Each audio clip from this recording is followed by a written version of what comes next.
Good morning, everyone. Welcome to today's hearing. Today we're going to begin hearing evidence from those who were directly affected by the fire. But before we do that, I'm going to invite Mr. Keating to make one or two observations. Yes, Mr. Keating. Good morning, Mr. Chairman. Good morning, members of the panel. And before turning to hearing evidence today, we thought it would assist you and the members of the public if we have a short visual presentation of the locality. Yes. To that end, we have a presentation which has been prepared by the Metropolitan Police Service. It's labelled a cordons presentation. It focuses on the cordons which were in place at the time, but also will assist us at looking at the locality and looking at those areas which were evacuated, the evacuated premises, and also rest centres. I use the umbrella term as well. So without further ado, if I could invite our document presenter to bring up MET 000 80826. And what I'm going to do, Mr. Chairman, with your leave is we'll play it, and from time to time I will pause and perhaps draw out and amplify some points which we hope will assist. So we could press play, please. We'll see in a moment that there will be a written text setting out the sources of information which the Metropolitan Police have used for these cordons, doing their best. The reference to Inspector Thatcher, who you'll have heard evidence from in Phase 1. And reference to 13 centres which we've asked to be included in this presentation.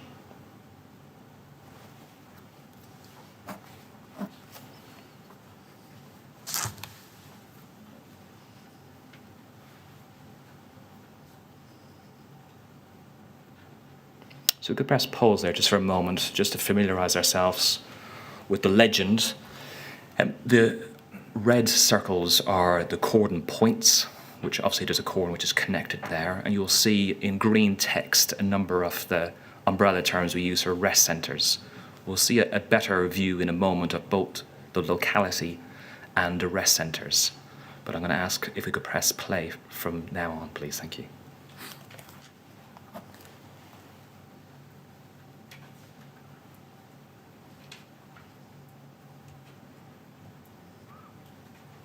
This is the same cordon points, but with an overlay on an aerial image.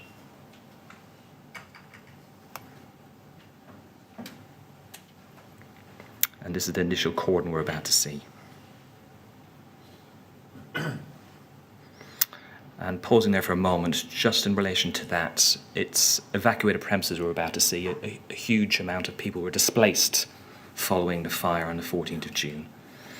And what we're going to see in a moment doesn't include Bramley House. And the reasons are set out there. It includes those which there was a full evacuation for. So we can press play, please.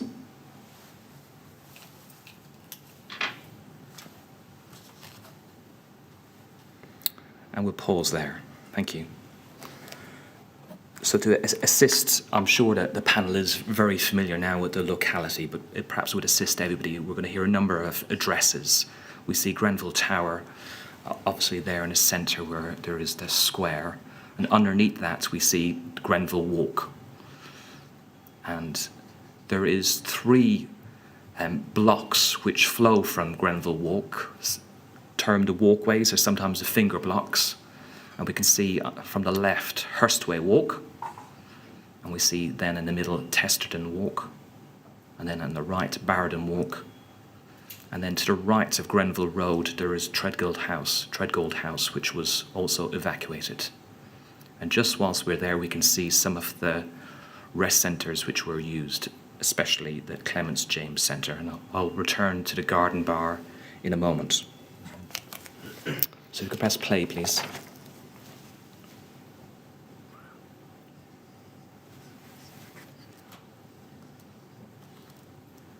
And we can press pause again, please.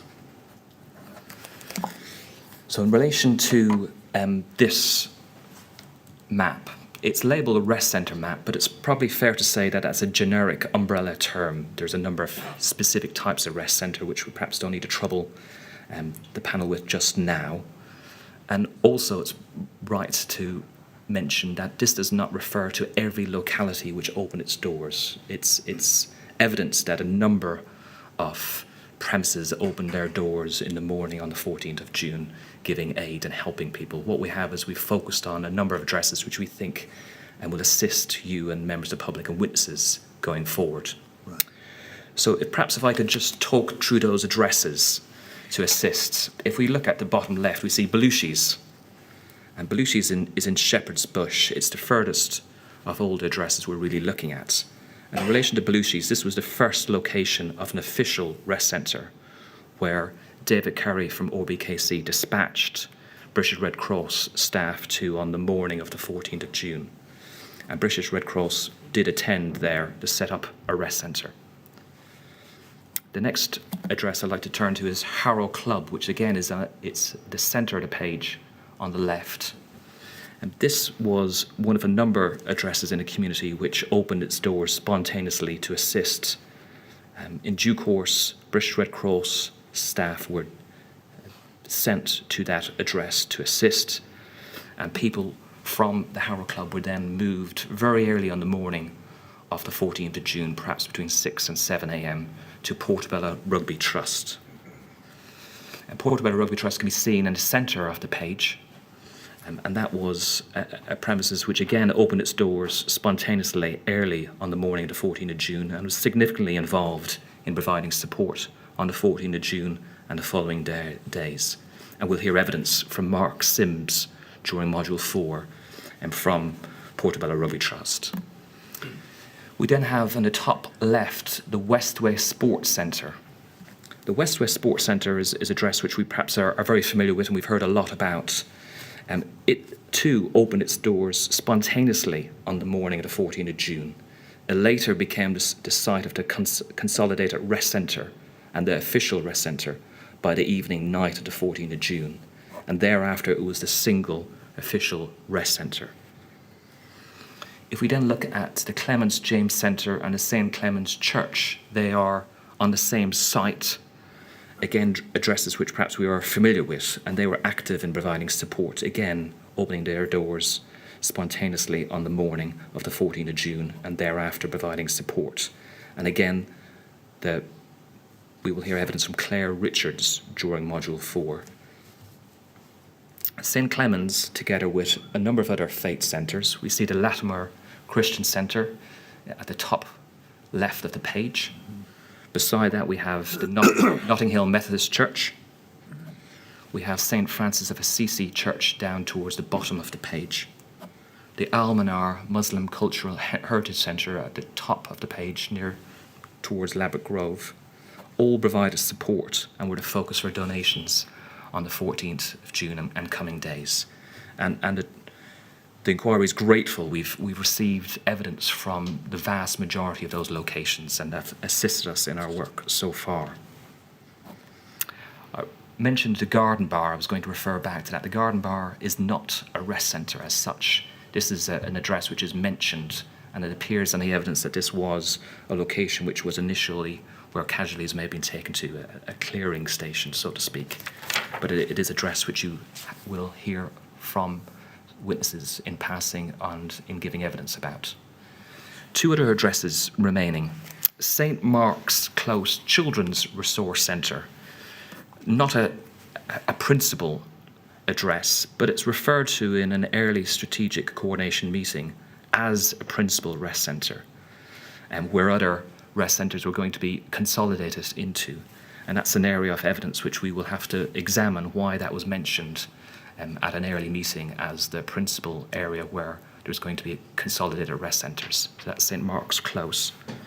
And finally, just to the right is the Salvation Army. And the Salvation Army, again, were involved, and they were the location of the initial Friends and Family Reception Centre, before it appears on the evidence that was transferred over to the West Sports Centre by the 15th of June, which then became those activities were contained within the Westway Sports Centre. So if I could press play, please.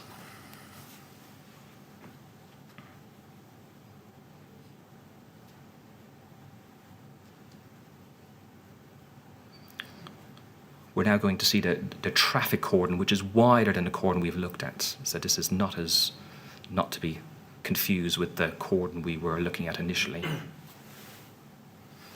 The red is references for police serial numbers and perhaps doesn't need to trouble us. And this is a close-up of those traffic cordons.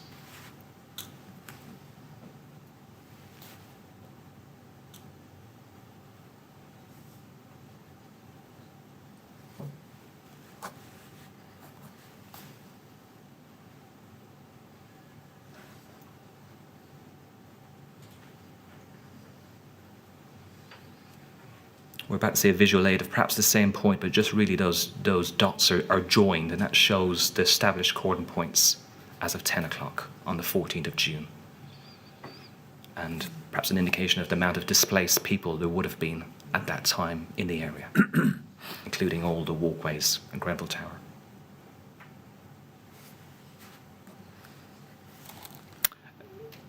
There's perhaps about a minute left of the presentation.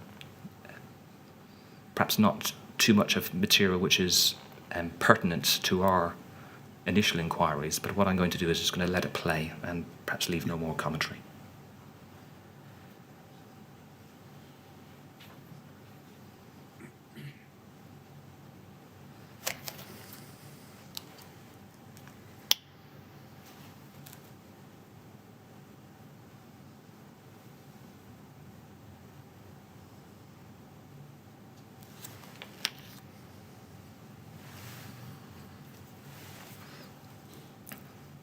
Perhaps the final point to make is that obviously the cordon changed from the 14th of June, and in due course it reduced in size. The Metropolitan Police have tried to assist us with the iterations in relation to that. Mm-hmm. But in terms of the first 7 days, the evidence is limited as to the reduction of the cordon.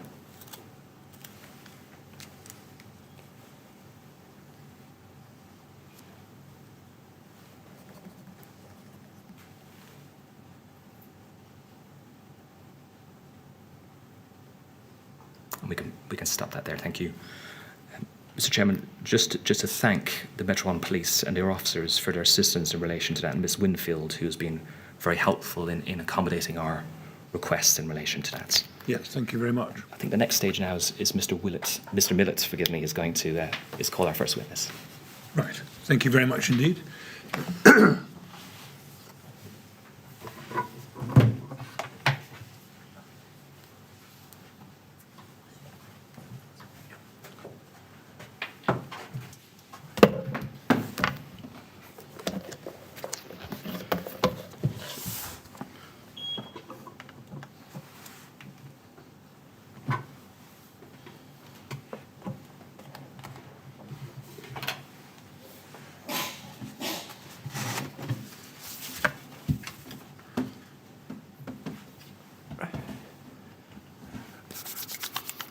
Yes, Mr. Miller. Good morning, Mr. Chairman. Take your time to get set up. Morning, members of the panel.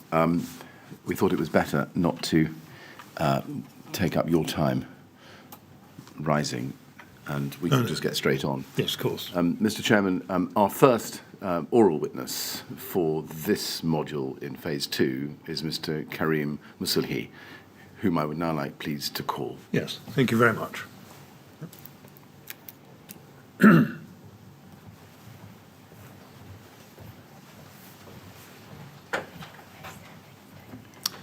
Good morning, Mr. Mussilhy. Morning. I understand you're going to take the oath. Yes. There should be a copy of the Quran there in a folder, in a bag. Have you got Yes. that? Yeah. Would you take it in your right hand, please, and then read the words on the screen? Thank you. I swear by Allah that the evidence I shall give shall be the truth, the whole truth, and nothing but the truth. Thank you very much. Now, do sit down and make yourself comfortable. Thank you.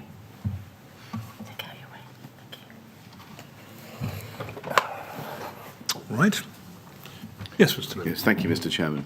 Mr. Mussilhy, thank you very much for coming today and assisting us with our investigations in this part of the inquiry. We're extremely grateful to you. By way of introduction, just a few comments, if I can. Can I ask you, please, first to keep your voice up so that the person who sits to your right, behind the screen there, can get down everything you say clearly and accurately. Also, and you've heard this mentioned to other witnesses previously, but don't shake your head or nod your head. You have to say no or yes, as the case may be. Okay. If any of my questions are unclear or you'd like me to repeat them, I can do that. Sure. It's not a problem at all. We will take a break at some point during our evidence, probably around about an hour's time. But if you need a break at any earlier time or at any other time, just let us know and we could take a break. Thank you. Now, you've made one statement to the inquiry, and that is at IWS 401783. It will come up on the screen in front of you. You can see from the top right-hand corner that it's dated the 27th of February 2020. Can I just ask you to confirm that that is the first page of your witness statement to the inquiry in this module? Yes, that's the first page of my statement. Yes. Now, if we go to page 18, you can see that there's a signature there.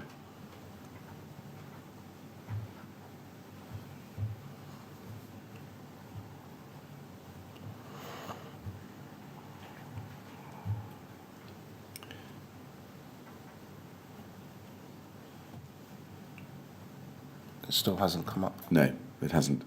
Sometimes it's a little slow, but it will come in due course.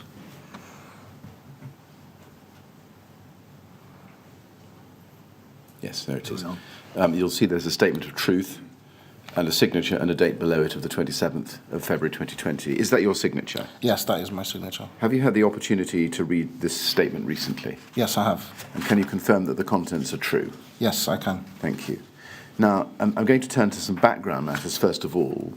Is it right that you had a very close connection to Grenfell Tower because a number of the members of your family had lived there?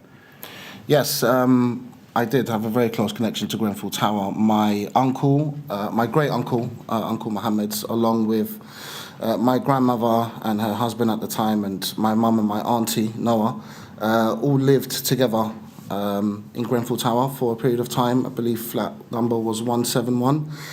And then when I was born, I lived in Egypt for a small period of time, and then I returned and was brought up by my grandmother and granddad because unfortunately my parents weren't around, and I spent a lot of time playing around Grenfell Tower, around the walkways, just underneath the tower as well. There were, before they built the academy, they had football pitches there, and we spent a lot of time there as well.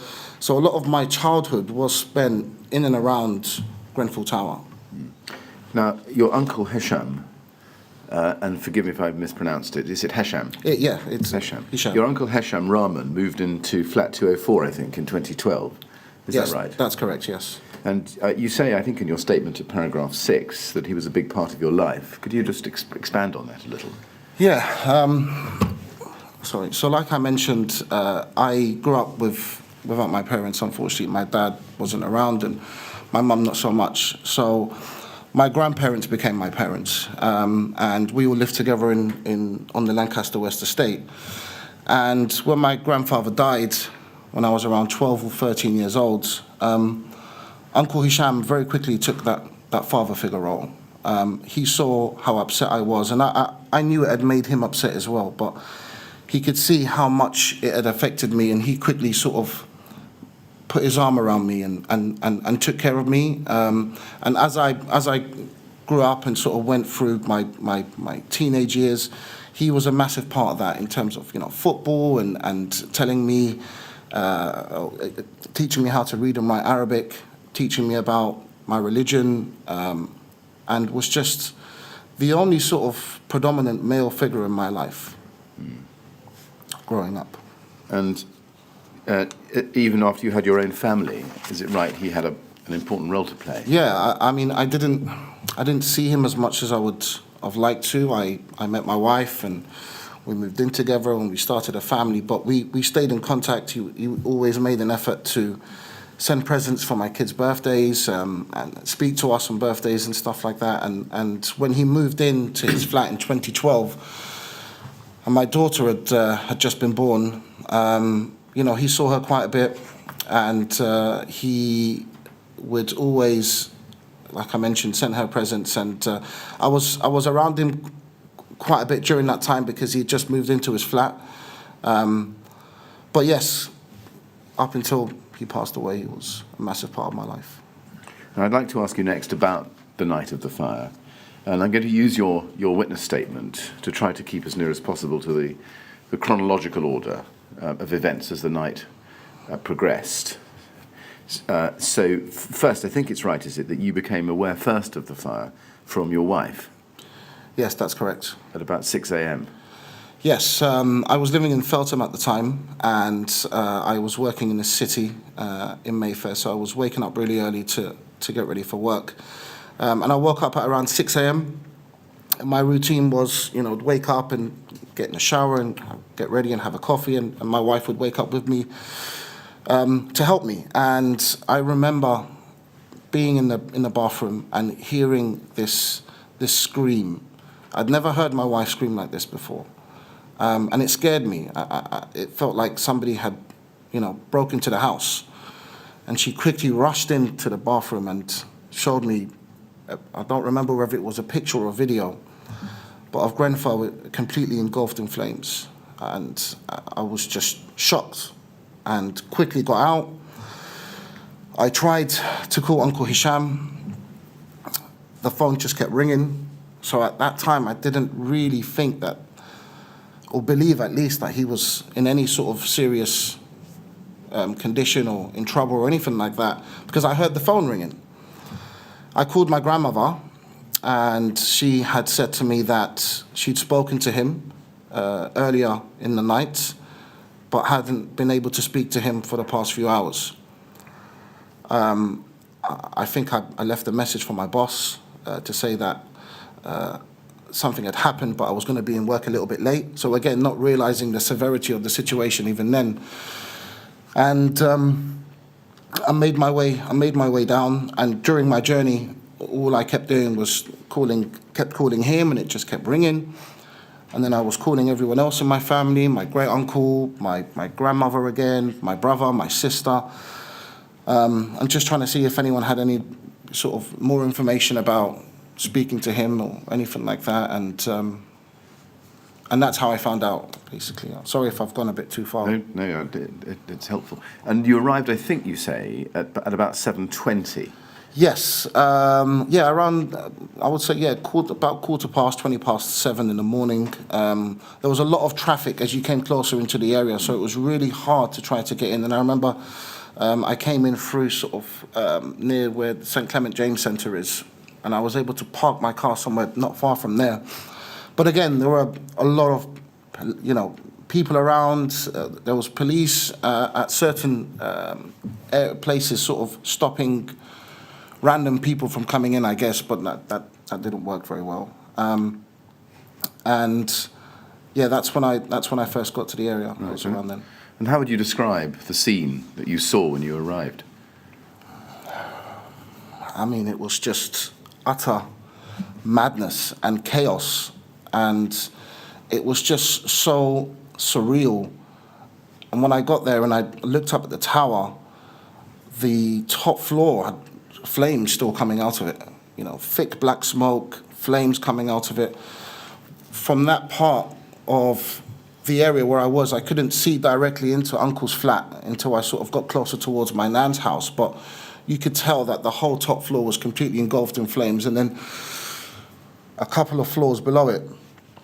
And I just remember thinking, like, oh my gosh, like, this is crazy, but surely everyone had been rescued, people had been saved, with the amount of firefighters that I saw. And I remember I saw a group of them crying together, and I sort of like, my initial thought was, I understand this is, quite a crazy situation, but shouldn't you guys be inside saving people? And that's what I'd initially thought. I'd initially thought that people had been rescued, that Uncle Hisham was one of the people that had been saved. I couldn't believe what I was looking up at. It was like something from a horror film, or a disaster film. It was just crazy. And the smell, I can still remember the smell of this burning, plasticky, I mean, I'd never smelled anything like this before in my life. And I still remember the smell to this day. And then later on, I had some of the stuff all over me. But again, sorry if I've gone too far. No. And I think at that stage, you went to your grandmother's house. Yes, so my grandmother lives on the Lower Clarendon Walk, which is part of the Lancaster West estate. I mean, you can practically see Grenfell from every part of Nan's place, really, except if you're at the back garden. And I went there. That's where Nan was. My great-uncle, Mohammed, was there too. And shortly afterwards, my brother and my sister turned up. And just in front of where my Nan lives, she has a front garden and also sort of like this green area where people sort of come through to get to Verity Close or different parts of the estate. And it was almost completely full with, unrecognizable people, whether they were journalists or, just volunteers, I don't know. And we went there, and my grandmother's neighbor and also really close family friends, her daughter Jamie and her husband Mahad were also my friends, and they were one of the first to escape from the tower. So I was initially speaking to them, did you see Uncle? They knew Uncle, they knew what he looked like, they knew he lived in the tower. So I was asking them, did you see Uncle? Did you speak to him? Do you know what happened to him? And they didn't. But they did say to me that some people who had made it out have ended up at the Rugby Portobello Club. So it was at that moment I quickly realized, right, that's where I need to go. I mean, I think it's important for the inquiry to remember that during this time and with everything that was happening and going on and seeing the despair in my family, you go into this, as they say, this fight or flight mode, if I'm even saying it right. And all I was thinking about was, I need to find Uncle Hisham. I need to find out what's going on with Uncle Hisham. So I remember at that moment, once they said to me that the Rugby Portobello Club had opened, and I know the Rugby Portobello Club, it's one of the places in the community that I'd spent a lot of times as a kid, going to discos and doing all sorts of, silly things as a kid growing up and playing around with friends. So I knew the place very well. I even knew some of the staff that worked there. So that's where I went. And yeah. Did you have any understanding at that stage about the official status of the Rugby Portobello location or any other rest centres? Or sorry, what do you mean? Well, were you just told that's a place to go? You were given no further information? No, all I was told was some of the survivors, some of the people that had escaped the fire had gone to the Rugby Portobello Club and were in there. Right. And you went there, I think? I went there straight away, directly. Right. And roughly what time was that? I mean, after I got there and I'd spent a little bit of time at Nan's place, maybe between sort of 9 and 10 in the morning, something like that. I just can't remember exactly off the top of my head, but around that time. And I mean, even just the journey to get to the Rugby Portobello Club was a difficult journey. It was a short walk from Nan's place, but it was, like I mentioned earlier, the place was just engulfed with people from all over the place. And I think I say in my statement that it was like carnival, when actually it wasn't like carnival. It was more busier than carnival, because usually carnival is busier towards Labrador Grove and Portobello, and in these type of areas, not so much. But with this, I mean, it was just overwhelming with the amount of people. You really had to sort of, almost like push your way through to try to get to some of these places. And because I wasn't a survivor or somebody that lived in the tower, it was very difficult for me to try to convince people to let me in or find anything out from my uncle. Naturally, people were sort of trying to protect themselves because there were massive safeguarding issues. I mean, just outside of Nan's house, what we experienced personally, the amount of journalists that came into the area secretly filming people, recording people. I mean, they were just absolute parasites, just trying to feed and attach themselves to vulnerable people. And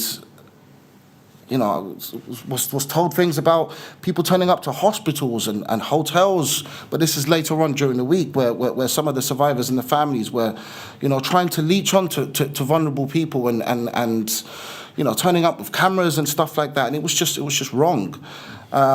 So this was a massive issue, and I feel that somebody in authority, whether it be the council or the police or the government, should have protected us. There was no protection for us.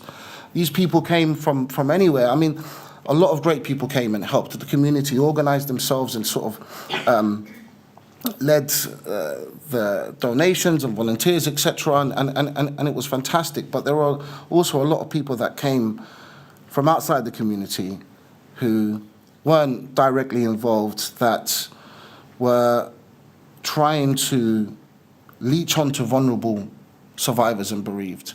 And this is a big safeguarding issue. You know, the families weren't protected at the time when they were going through the worst, you know. You mentioned the conditions in the streets. Can we, and your statement, let's look at what you say. Can we go please to page 6 of your statement, paragraph 26, at the bottom of the screen. And you say there, the streets were full of local residents and the media, and there was a lot of people outside the rugby club. It was chaos on the street. There were so many people, and everyone was moving around. It felt as crowded and busy as the area feels during Carnival. My question on that is, do you remember seeing anybody from authorities such as RBKC or perhaps the TMO or anybody else in a position of governmental or other kind of authority like that, signposting or providing information? I saw absolutely nobody. And it's crazy to think about it now, with all of the chaos and all of the madness that was going on. And I remember very vividly, you know, who I spoke to, who I saw, what I saw. And I every time I turned a corner, I would expect to see somebody, I don't know, in a high-vis and a clipboard. But I never did. It was either people that I had knew that lived in the area that came to help, or people that had just volunteered their time. And those were the only people that I was speaking to. I not at any stage during any of this did I see anybody from the council, the government, or anything like that. Just police. It seemed that they were more concerned about an uprising or unrest than they were about looking after the families. There was more concern about riots and stuff like that than there was about looking after us, running around with this burnt material all over our clothes, not knowing anything, and speaking to random strangers trying to get any bit of information. And did you get any other information there in that busy street at the time about where you might be able to? So I got to the Rugby Portobello Club, and I spoke to a couple of people outside, asking them if they'd seen Uncle. I believe it was Turafat and her husband Abraham, and I also spoke to Zoe and her partner David at the time. And then I was able to convince them to let me into the Rugby Portobello Club because, like I mentioned earlier, because I hadn't escaped the tower, it was hard to convince people to let me into these centres to look for Uncle. But because I knew a couple of people that worked there and I was a familiar face, they trusted me to go inside. I went inside. Mahad and Jamie were also there, and that's where I first saw Ed and Willie. And amongst other survivors, I think Hamid was there as well, Turafat and Abraham were there also. And I could see that they were organising themselves because they'd pretty much been left alone to do so. So they were putting together lists of people that they knew that had made it out and were sort of hanging them on the walls, and were just really sort of putting their arms around each other to try to help themselves, you know, find basics like clothes and food and a phone and, you know, how to get your driver's license sorted and stuff like that. And then it was at that moment where I realized, okay, you know, this isn't where Uncle is. This isn't where I need to be. I'm not, you know, I spoke to a few people and I saw the lists of the names that they believed had made it out, and Uncle Isham wasn't on any of these lists. So I felt that I needed to leave and continue my search. And again, was anybody in an official capacity there? High-vis, clipboard?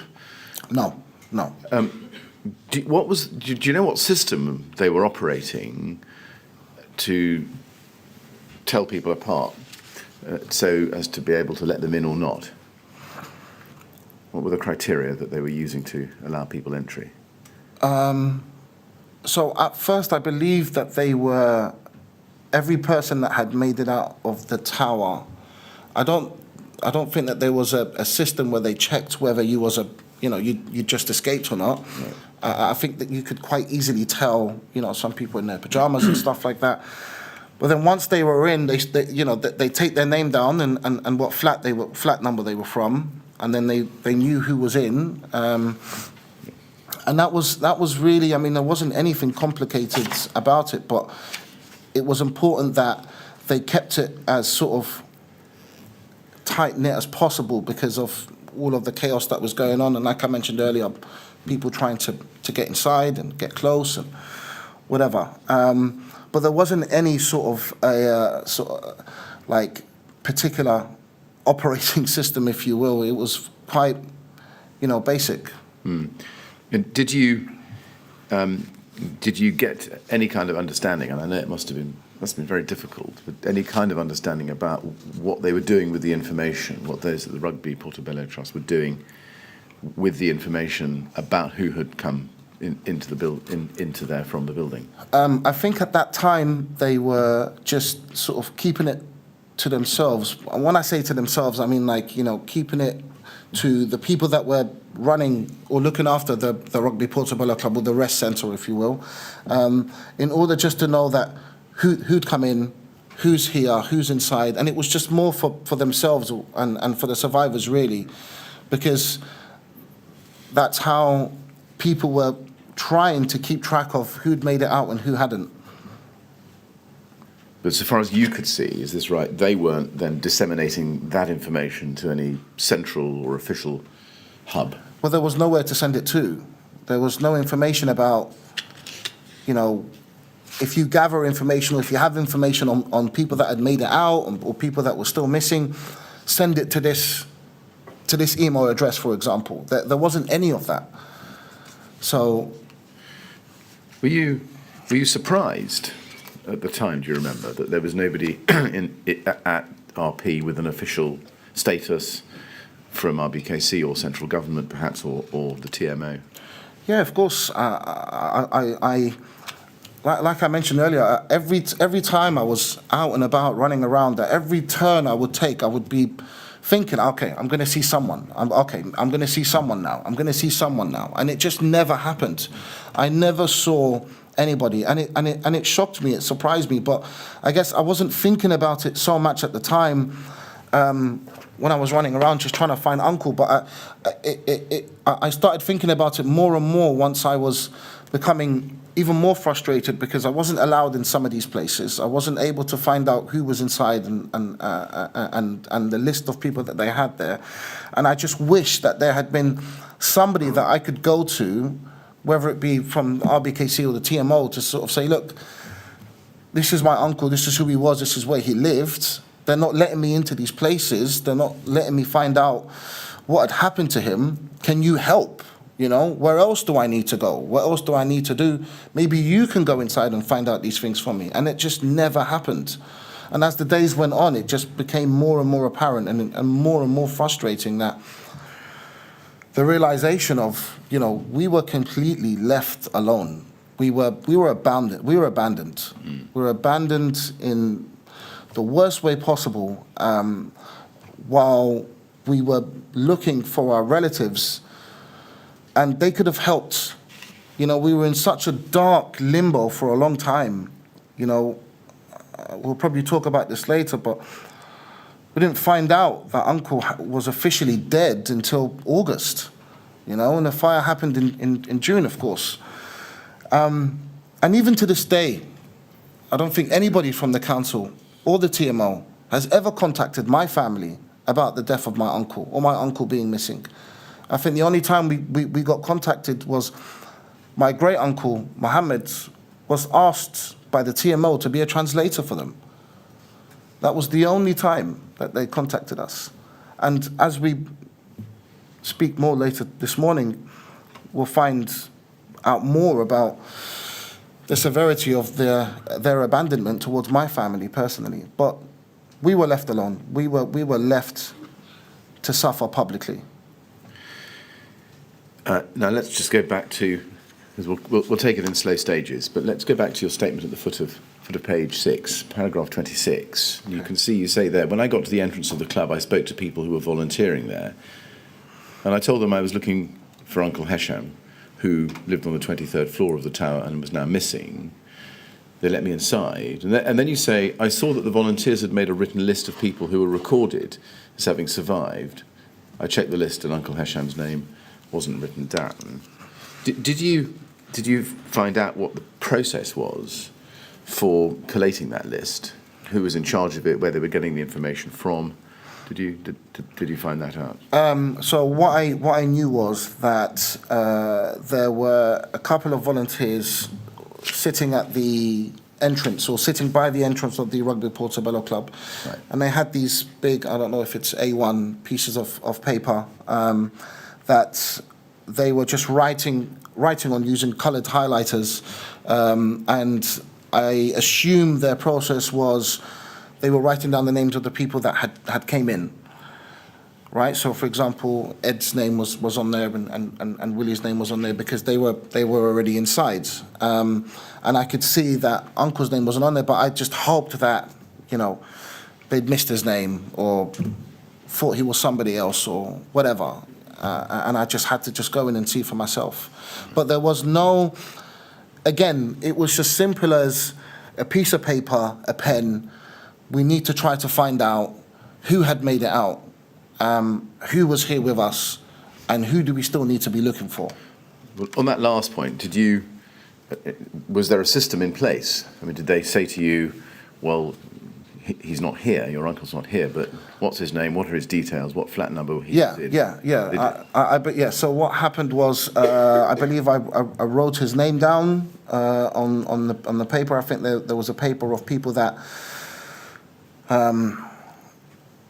were still missing, I guess. I mean, I don't remember if it was just a list of people that were missing, but I do remember putting Uncle Hasham's name on the paper and his flat number, and I think even my mobile number, so that if anyone heard or said anything while I was somewhere else, you know, they knew how to get hold of me. And how long, roughly, do you recall spending at the Rugby Portobello Rest Centre?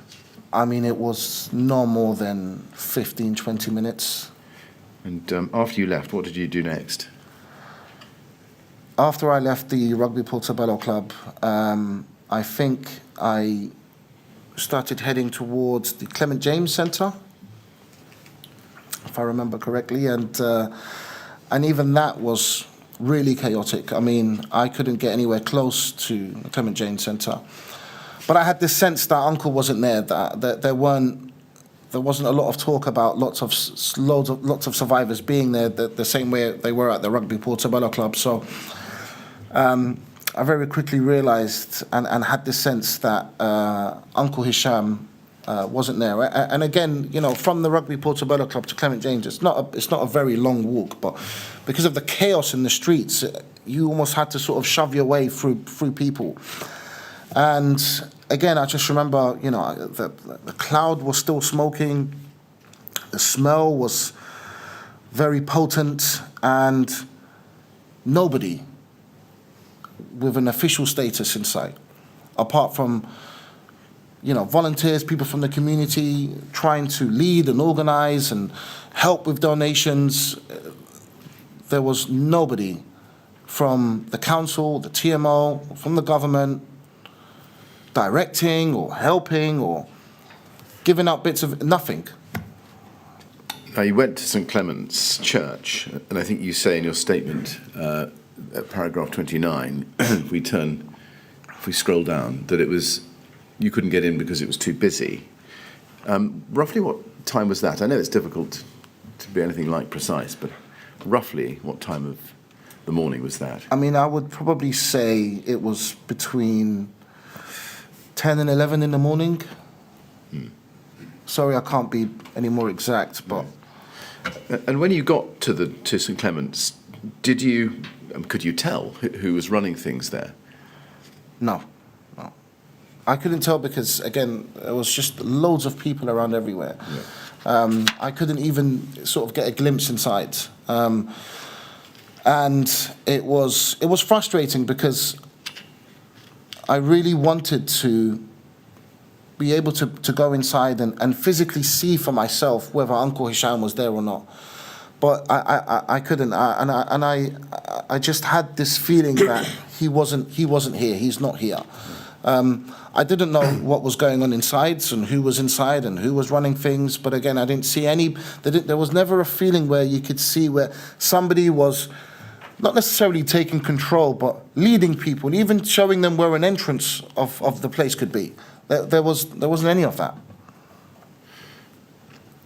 And I think you then went to the Westway Centre, as you say in paragraph 30, as you can see in the middle of your screen there. And you say, when you got there, this is the third line, you say, I saw it was rammed with people. It was absolute chaos with so many people trying to get inside. Again, was that similar to the St Clement Church scene that you'd seen just earlier on? Yes, I think it was a little bit more busier because the Westway is a slightly bigger place. The Westway Sports Centre is a slightly bigger place, and there's a bit of a walk to do before you get to the entrance of the centre, and just that walk within itself was just flooded with people. Again, nobody in a high vis or a clipboard or anything like that, sort of pushing away past people. And there were a team of people from the Red Cross there as well, talking to people as well. I remember seeing them. And then the police were heavily guarding the Westway Centre. And then I knew that there were survivors that had made it out and been inside. They wouldn't let me in. They wouldn't let me find out whether Uncle had made it in there or not. I don't think there was any list or anything like that like they did in the Rugby Portobello Club at the Westway Centre, that they put together that I could check whether he'd made it in or not. So it was just, nope, sorry, you can't come in. And I gave them Uncle Hisham's name. I said, could you at least go and see if, this is talking to a police officer. I gave him my uncle's name and I said, could you at least go and check? Assuming that they had a list inside or something along the lines of being able to know who from the tower they had inside. And the police officer went in, very quickly came back out and said, sorry, your uncle's not in here. I didn't feel that he'd even checked. Right. And what was the role of the Red Cross at that point? I don't know. Right. Sorry, I don't think I spoke to them. I think they were just there to help, to get details of people. I really don't know. I didn't speak to them, I don't think. Did you leave your details? Did you, like your mobile and your name? At the Westway? At the Westway? At the Westway, yes, I did. But again, I wrote my number on a piece of paper and gave it to him, and it felt like he'd put it in his pocket or, threw it away or whatever. I later went back, and we can talk about this a little bit later, but I did go back with a poster and stuff. You say in the middle of that paragraph there, if you were not a resident, then you weren't getting inside. Were you actually barred from entry? Yes. That was exactly what they said to me. If you weren't a resident, you never made it out of the tower, so you can't come in. It's only for people that had made it out. And I remember arguing and saying, okay, well, my uncle hadn't made it out. I'm looking for him. We are his family. We are his only family that will be looking for him. How do I find out? How do I tell? How do I know? And it just sort of shrugged me off. And as this kept happening, it just became increasingly more and more frustrating. And then you just became more and more angry. It's just like, so who is going to help me? Who's going to help me find Uncle Hisham? Because I'm not being allowed into any of these places. And the same thing was happening in hospitals. But I guess we'll talk about later as well. And it was just, this sinking feeling that we'd been abandoned, but not only been abandoned, but we've almost sort of been like kicked aside. Move along, there's nothing here for you. and that's what it felt like, and it was just horrible, because I felt that it was up to me to go and find out what had happened to Uncle Hisham. I couldn't go back and face my grandmother and my family because, I mean, I'm sure you can imagine, but, you know, my nan's house was just horrible, absolutely horrible. My grandmother has always been the rock of our family, and seeing her like that was very difficult for me. Even now, just talking about it, it's extremely difficult to see her like that. I mean, you know, to witness the death of your son in such a way is horrible. No mother should have to bury her son. And I couldn't face that because I felt that I needed to go and find out what happened to him. I needed to go and find out where he was, and was just hoping that he was unconscious somewhere and nobody knew who he was and he didn't have anything with him, and I had to. That's why I spent so much time just running around the streets like a hopeless idiot, because I didn't know what else to do, and I couldn't face my family, and I had to. It was up to me to find out, and I didn't know what to. You know, I couldn't go and comfort my nan and say everything was going to be okay because I didn't know. I didn't know what was going on, and you know, thinking about it now. 5 years later, you know, these crooks, these criminals, the government, the local authorities, they've not learned their lessons. They let people die in the most horrific and public way, and don't even help their families to lay them to rest, or to find them, or to understand anything about what had happened to them. They just dug their head in the sands and tried to portray that we were some type of criminals or crooks, or we're going to form a mob. And like I mentioned earlier, that seems to be their main sort of interest. It's not helping us or looking after the families or the people that survived, the people that were in comas and hospitals that were being sort of preyed upon by these parasites that had nothing to do with us. They were more concerned about an uprising, or, you know, and there was times during, you know, the first week that there were massive tensions in the area. Of course, people were angry, but none of us, and I know this for a fact, nobody from the families, none of us wanted craziness around the streets. We wanted the police and whoever it is to focus on helping us, not focus on looking after idiots trying to vandalize stuff and whatever it was that they were trying to do. And I remember there was a time where these group of guys just ran towards where the police cordon was, at the bottom of the tower. And I was there talking to somebody and wearing balaclavas and stuff. And I remember my wife took the kids and she ran inside and she was scared. And my sister ran inside. She was there at the time as well with her kids. And I was like, no. I stood there, and there was a few other people with me, and I'm pulling these guys' balaclavas off and pulling their masks off. It's like, we don't want this. Like, we don't want you coming in here causing madness, taking the police and whoever else's attention away from looking for our families. But that's how we were.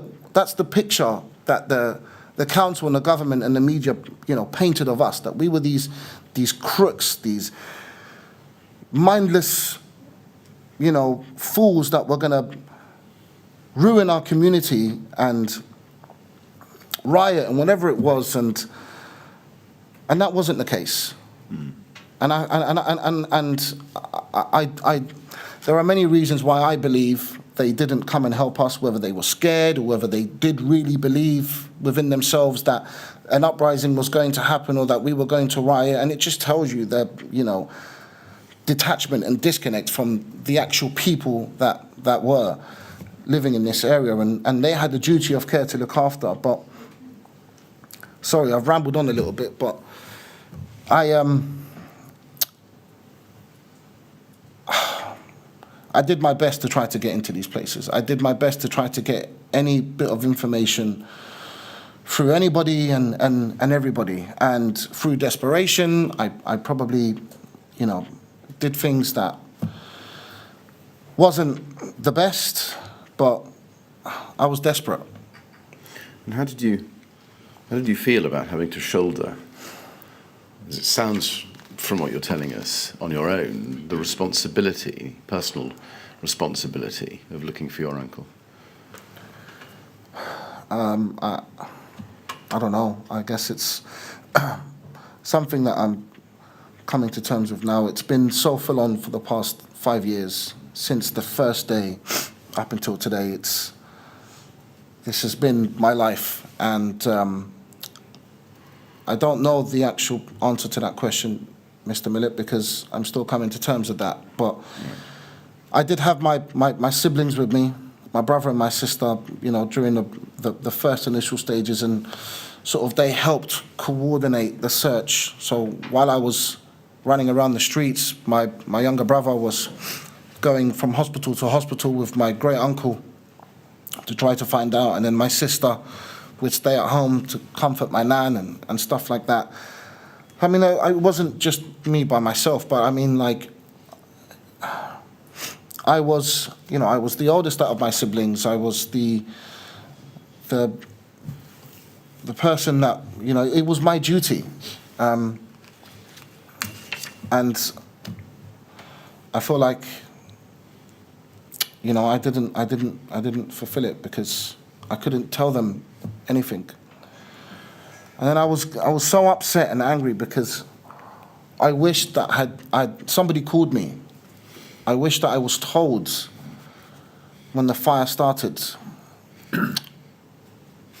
I wish I was there.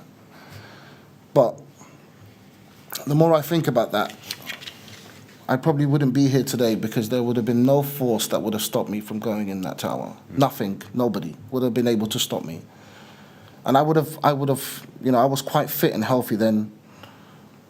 I would have put my uncle over my shoulders and ran down the stairs with him.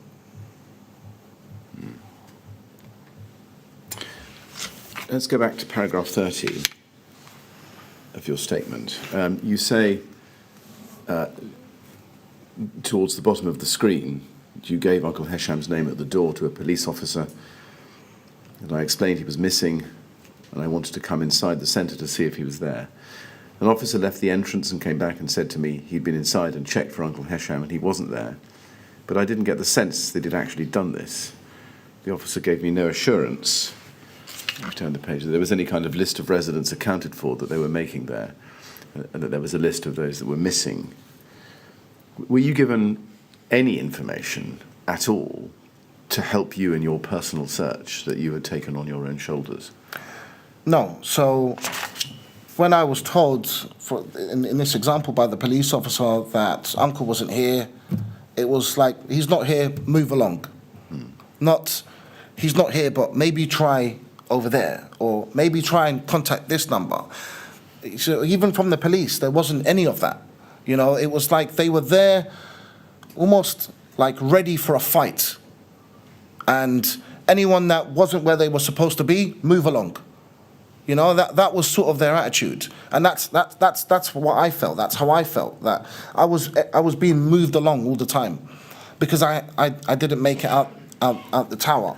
And at no point in time, going from any of these places, did anybody say to me, try here, try there, call this number, call that number, you know, speak to this person. None of that happened. All of the information that I was being given about, you know, where to go or where to check, or meetings that were happening in the first sort of week or two, was through either people that I knew or through the media. And then at paragraph 32, you say that you began walking around the area, speaking to people, asking them if they knew Uncle Hesham.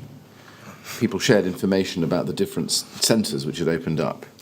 Now, when you say people there, do you mean members of the community or just people in the street you didn't know? It would have been members of the community, right. So people that I would have known or recognised. would have said to me, "Oh, Karim, by the way, Al-Manar had also taken in people and etc." Right. So it was through people that I knew in the area that I had seen. I mean, obviously there were a lot of people from the community in the area helping, and a lot of them I knew because I'd grown up in the area, and that's pretty much how we were getting information.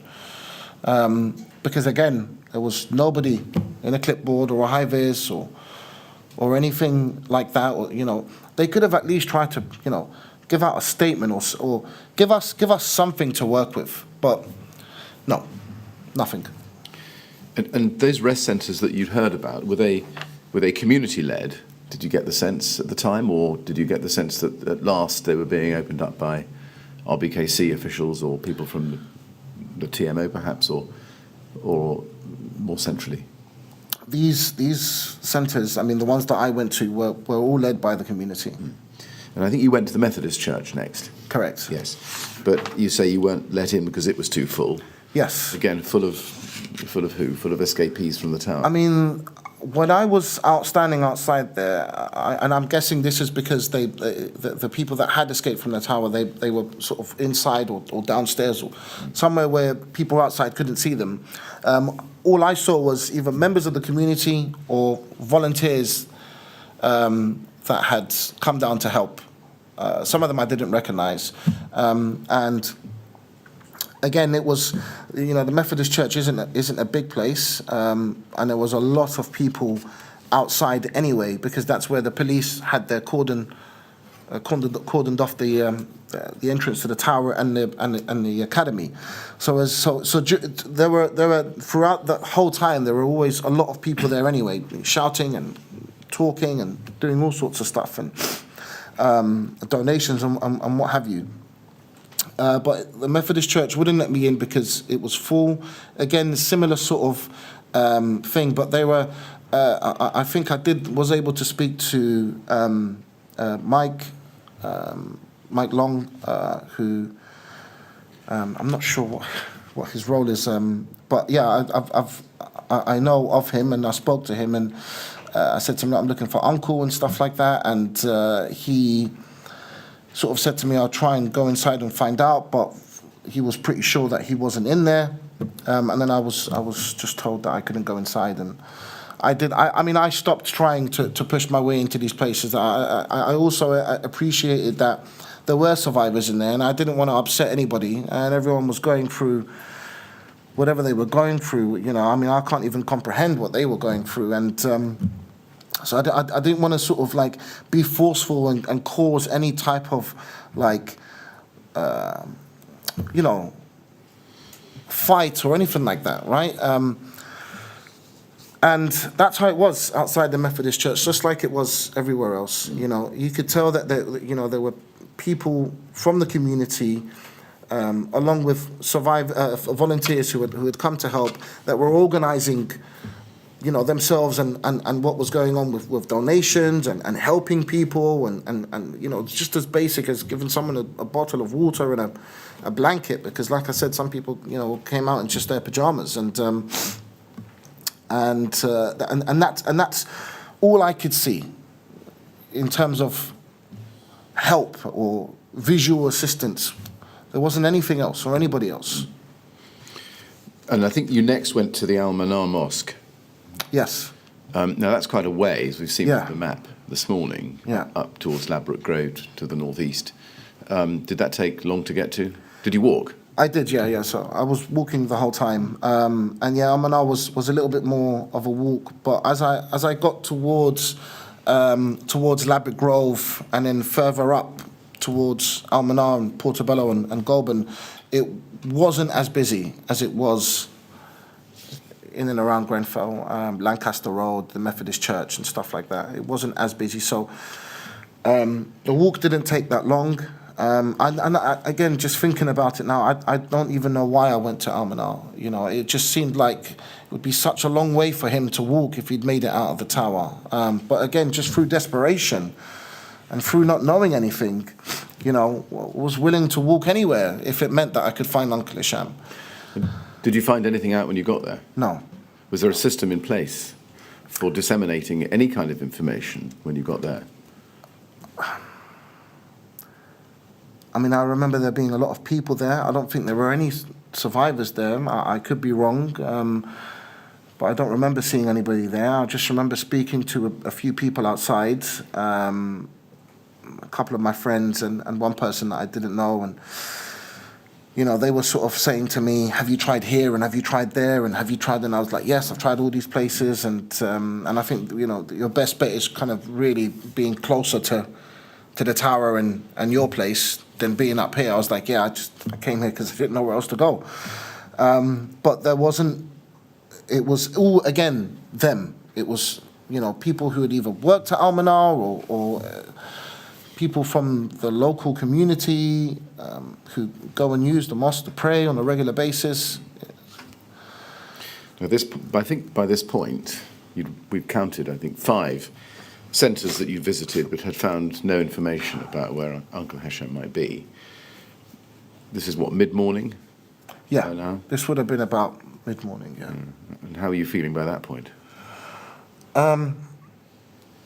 So I just remember during the time, obviously, I, you know, was working or moving on adrenaline. I was still in, I had my shirt, my work shirt and my trousers. It was really hot. And I remember my white, my white shirt being covered in this mess that was coming off the tower. I didn't even know what cladding was or even heard of cladding. And we all know now what cladding is. Sorry, I forgot your question, Mr. Miller. Well, no, I mean, it's rather an open question, but let me try a narrow one. Who did you think was in charge of giving you information about where your uncle might be?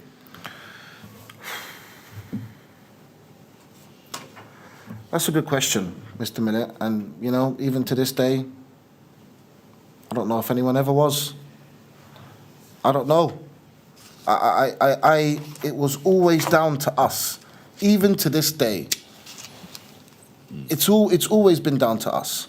You know, I'll tell you something. How we were able to get information, and this was probably later on during the week.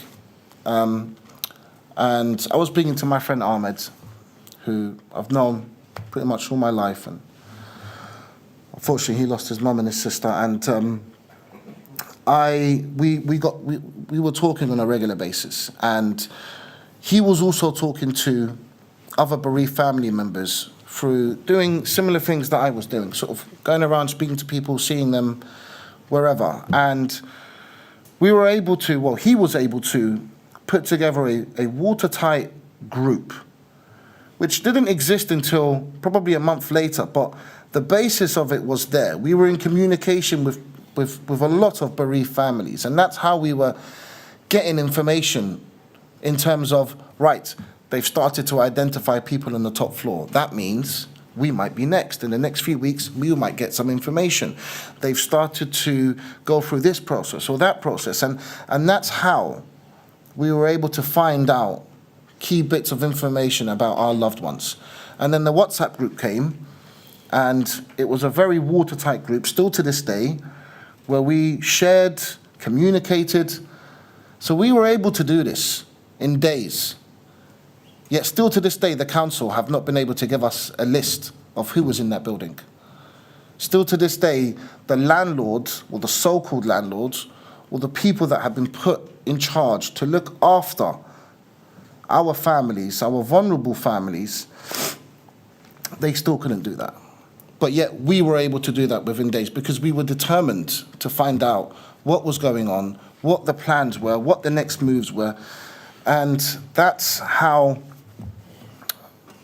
we found things out. Now, in paragraph 33 there, just coming back to the statement for a moment, you say that you spoke to someone from the Red Cross, I think at the Almanar Mosque, and you gave them their details. You gave them your details. Did you ever hear back from them with any information about Uncle Hesham? No, I never heard back from anybody from the Red Cross or, like I said earlier, never from anybody from RBKC or the TMO. I only got phone calls from people, and this was after we'd put up posters and my number was on these posters, and people just, I wouldn't call them prank calls. Maybe these people believed they saw my uncle in certain parts of London. I knew that wasn't true, but that's the only time I got phone calls about Uncle Hisham. And you then say at paragraph 34, just at the very foot of the screen in front of you there, that's in the middle. I went back to my nan's house so we could put together a plan of where to visit. My brother said he would go to the local hospitals and see if Uncle Hisham had been taken there, as we had found out from other people in the area that some survivors had been taken to hospitals. You then put a plan of action together, but did your brother get any information? Was he able to get any information from the hospital visits? No. So he was being told that he wasn't allowed in the A&E, and they weren't giving him any information in terms of who was in the A&E, because there was an issue of journalists turning up to these hospitals and pretending to be family members. So they had basically made it really strict to give out any bit of information as to who was there from the Grenfell Tower fire. And I mean, I found that quite, it was crazy that because of these so-called journalists, we weren't able to identify our loved ones if they were in hospital. So because of them, we had to continue searching like mindless fools, because they wanted to get a story or leech onto vulnerable people when they're in hospital, in their hospital bed, in comas. And from hospital to hospital, that was the same story. And I mean, he visited pretty much every hospital in London, along with my great uncle, and it was almost the same thing. Nope, we can't tell you who's here. No, you can't go inside, because of the issues. Now, you say in paragraph 35 that you spoke to your Aunt Noha on the phone, and you say that she told me she had been in contact with someone from Sky News and that they would get in contact with me to help us in the search for Uncle Hisham. Did your aunt call Sky, or did Sky call her?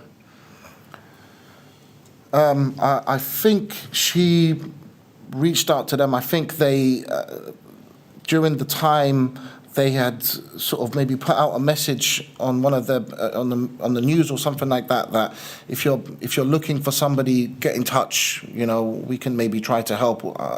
That's what I think. Right. From what I remember had happened, and again, this was just through desperation. My auntie wasn't there on the day, and she lived quite far, but obviously saw everything unfold on TV and on social media.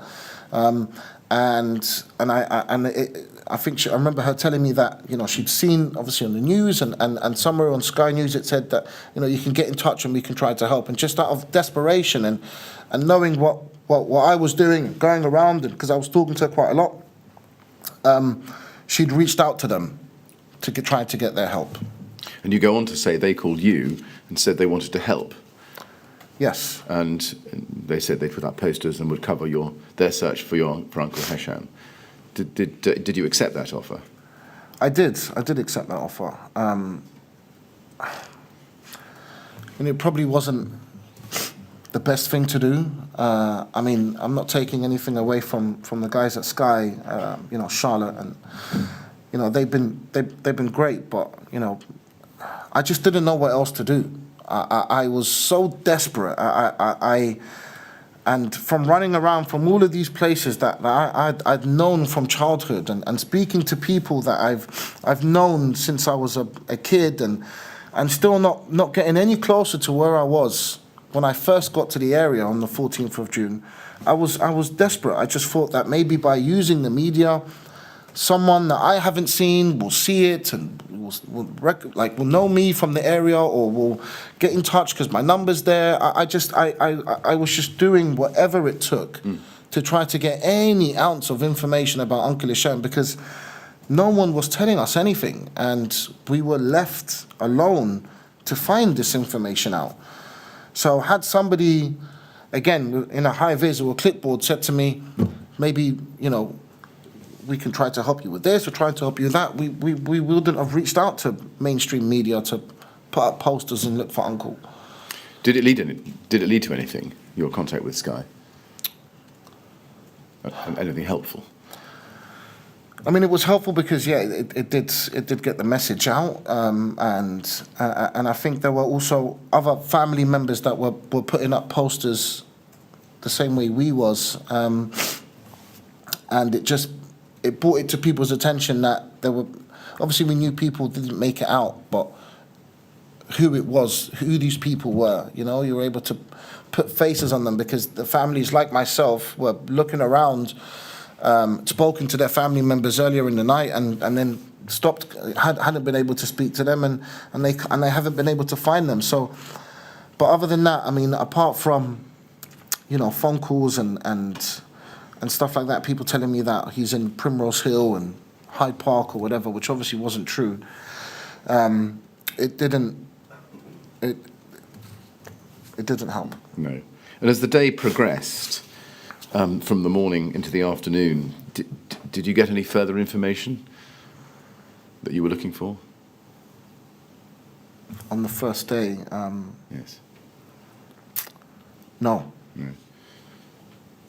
And during the course of that day, did you see anybody at all from RBKC or the TMO or central government? I kept waiting. I said this earlier. Every time I turned the corner, I would think I'd see somebody. Maybe it's here. Maybe it's there. I saw, and I covered every part of that area, and I kept doing the same loop over and over again, thinking maybe this time I'll see someone who might know something. Maybe this time and I never saw anybody from the council, from the TMO, or from any sort of authority. I did later see somebody who I've known for a very, very long time, who used to be my grandmother's neighbour and used to work for the TMO. I'm not sure when this was, but I remember him telling me that he went into work the next day in the TMO and was told to not go into the area. And if he is going to go into the area, to not wear his uniform and to not wear his badge. And he was really angry and upset about this. And I remember him saying to his senior that, I'm from this community. They all know me. I'm not hiding. You should be ashamed of yourselves. And I think he quit his job. Now, going back to your statement, if we can go to page 9, please. You say in paragraph, this is after paragraph 37, I was constantly walking around the area. And you say in paragraph 37 you spoke to John Snow, who was covering the fire, and saw all the cladding and burnt material on the ground near the tower, and it was in my nan's garden. And then at paragraph 38 you say, I went back to my nan's home and watched the news because this was where the information was coming from about the number of fatalities. It was really frustrating that this is how I was learning about the facts, rather than from a police officer or a person in authority. The news were reporting that there was a dedicated helpline you could call. I rang this number several times, but I wasn't put through to an operator. I think the line was so busy with calls. Now, just a couple of things about that paragraph. Do you remember roughly what time it was when you went back to your nan's house? Between late morning and midday. Right. I would say probably closer to midday. I think it's important for the inquiry to understand that I'd never, and a lot of us had never heard the word cladding, didn't know what it was, but it was everywhere. It was flying off the building. It was all over my nan's garden. I remember there was this particular piece. It was a page, a burnt out page of a book in Italian, I think it was. And I remember thinking, wonder whose book this is. And I think my wife complained to the police because there was a lot of it in my nan's front garden. and complained and said, somebody should come and clean this up. And as I mentioned earlier, the smell was very potent. I could still smell it now, and I had to take the stuff off my shirt, and it was, cladding and any of these type. We didn't know what this was. We didn't know, as far as we were concerned, the building was made of concrete. I don't know. We never knew what this stuff was. And now today we all know how dangerous and flammable this material is, and we all know that it was the main cause of the spread of the fire. And it was when I met John Snow when I started to realize that there could be something a little bit more sinister here about what had happened with the tower and the refurbishment, etc., etc. And that was the first moment I realized that there was something very wrong about how things had played out, and it then made me start to realize, well, maybe this is why I'm not seeing anybody from the council or the TMO or anything like that, because they were scared. Now, just a question about the helpline. Was that the first time you'd heard about the helpline? Yes, it was the first time I'd heard about the helpline through what we saw on TV. We did ring the number many times, and all it did was just ring and ring and ring.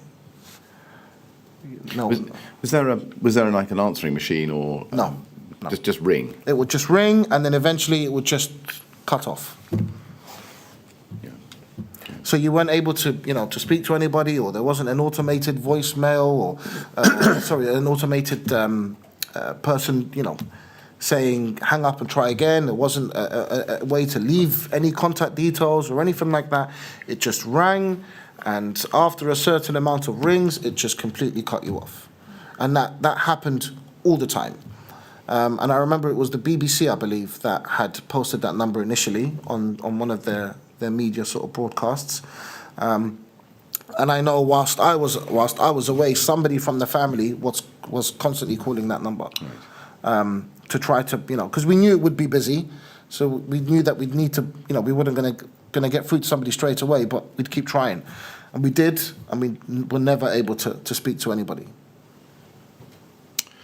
Mr. Chairman, is that a convenient moment for a break? Yes, I think it is. I think it's time we had a break, Mr. Mussilhy. So we'll stop there. We'll resume, please, at 20 to 12. And as I think I've said this to every witness who's come, please don't talk to anyone about your evidence while you're out of the room. Okay. All right. Thank you very much. Would you like to go with the usher, please? Okay.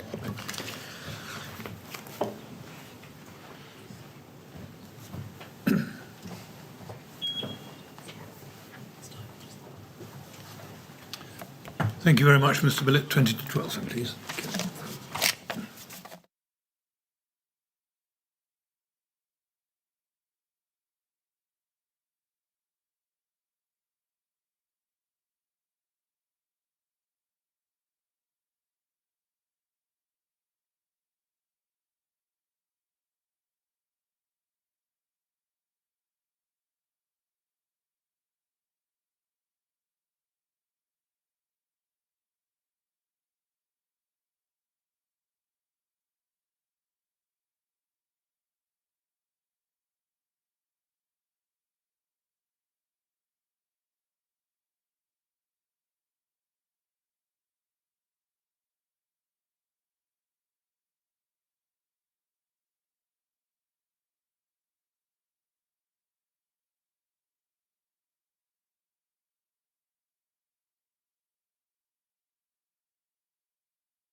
Would you ask Mr. Mussilhy to come back in, please?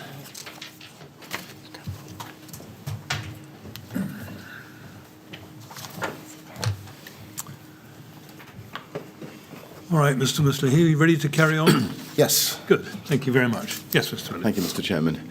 You then, I think, tell us in your statement, Mr. Mussilhy, that that was the end of that day, and we moved to the 15th of June, the next morning. Is it right that at that stage more of your family members arrived into the area to search for your uncle? Yes, I believe. So my brother and my sister came just after I did. And then later on in the day, my mum and other sort of family friends that lived in the area had come to Nan's house to try to help. And if you go, please, back to your statement, page 10, paragraph 42, you say there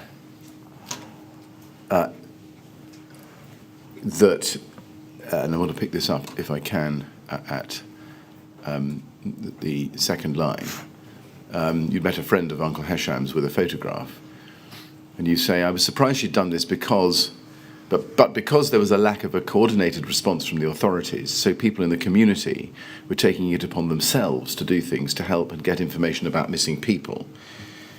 Did you ask her where she'd been searching? No, I didn't. I think her initial plan was to create these posters.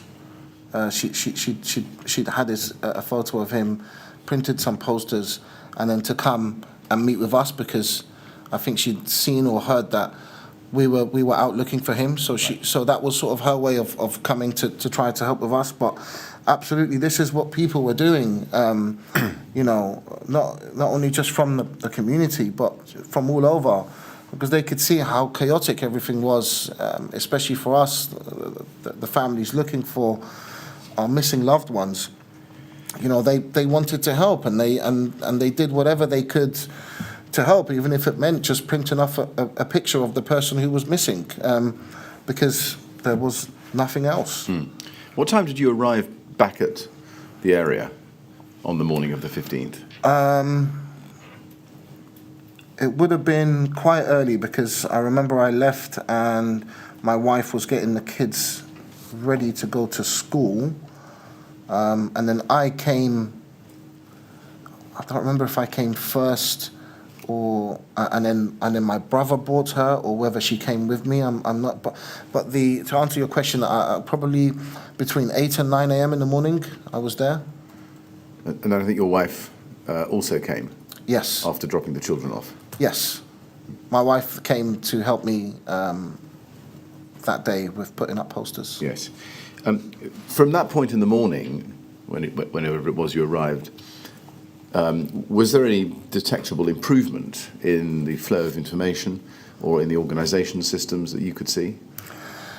No, it was exactly the same. If not, it was worse because emotions and tensions were rising. People weren't being told anything. And when you're not receiving any sort of communication from leaders or whoever, you know, your mind runs with all sorts of scenarios and theories of what's going on and what's happening. So it felt worse. And again, when I got there, the amount of people that were trying to record what was going on, whether they were journalists or not, I don't know. I mean, I just remember, and I think I mentioned this slightly, but just outside of Nan's house, there's like a green area, and then a place where you could sit, and people would walk through to get to different parts of the estate. There were people sitting on that green area with laptops and writing stuff and walking up and down with their phones in their pockets on their shirts and in their jeans, secretly trying to record my family and Jamie's family. And, you know, there were a few arguments and stuff to get these people to give us a little bit of privacy. But it felt the same, if not more chaotic the next day. And you go on at paragraph 42 two-thirds of the way through. You say there was no sense of anyone being in charge or there being a central place you could go to get information about what was happening. I decided that if anyone should be handing out posters out about Hesham, it should be his family. So I asked her for the posters, and I wrote my contact details on each of them. First of all, were you aware of anything called a Friends and Family Assistance Centre being set up to provide information to people in your position? No, not at all. And it wasn't like I was trying to find, I was actively, consistently trying to find out anything.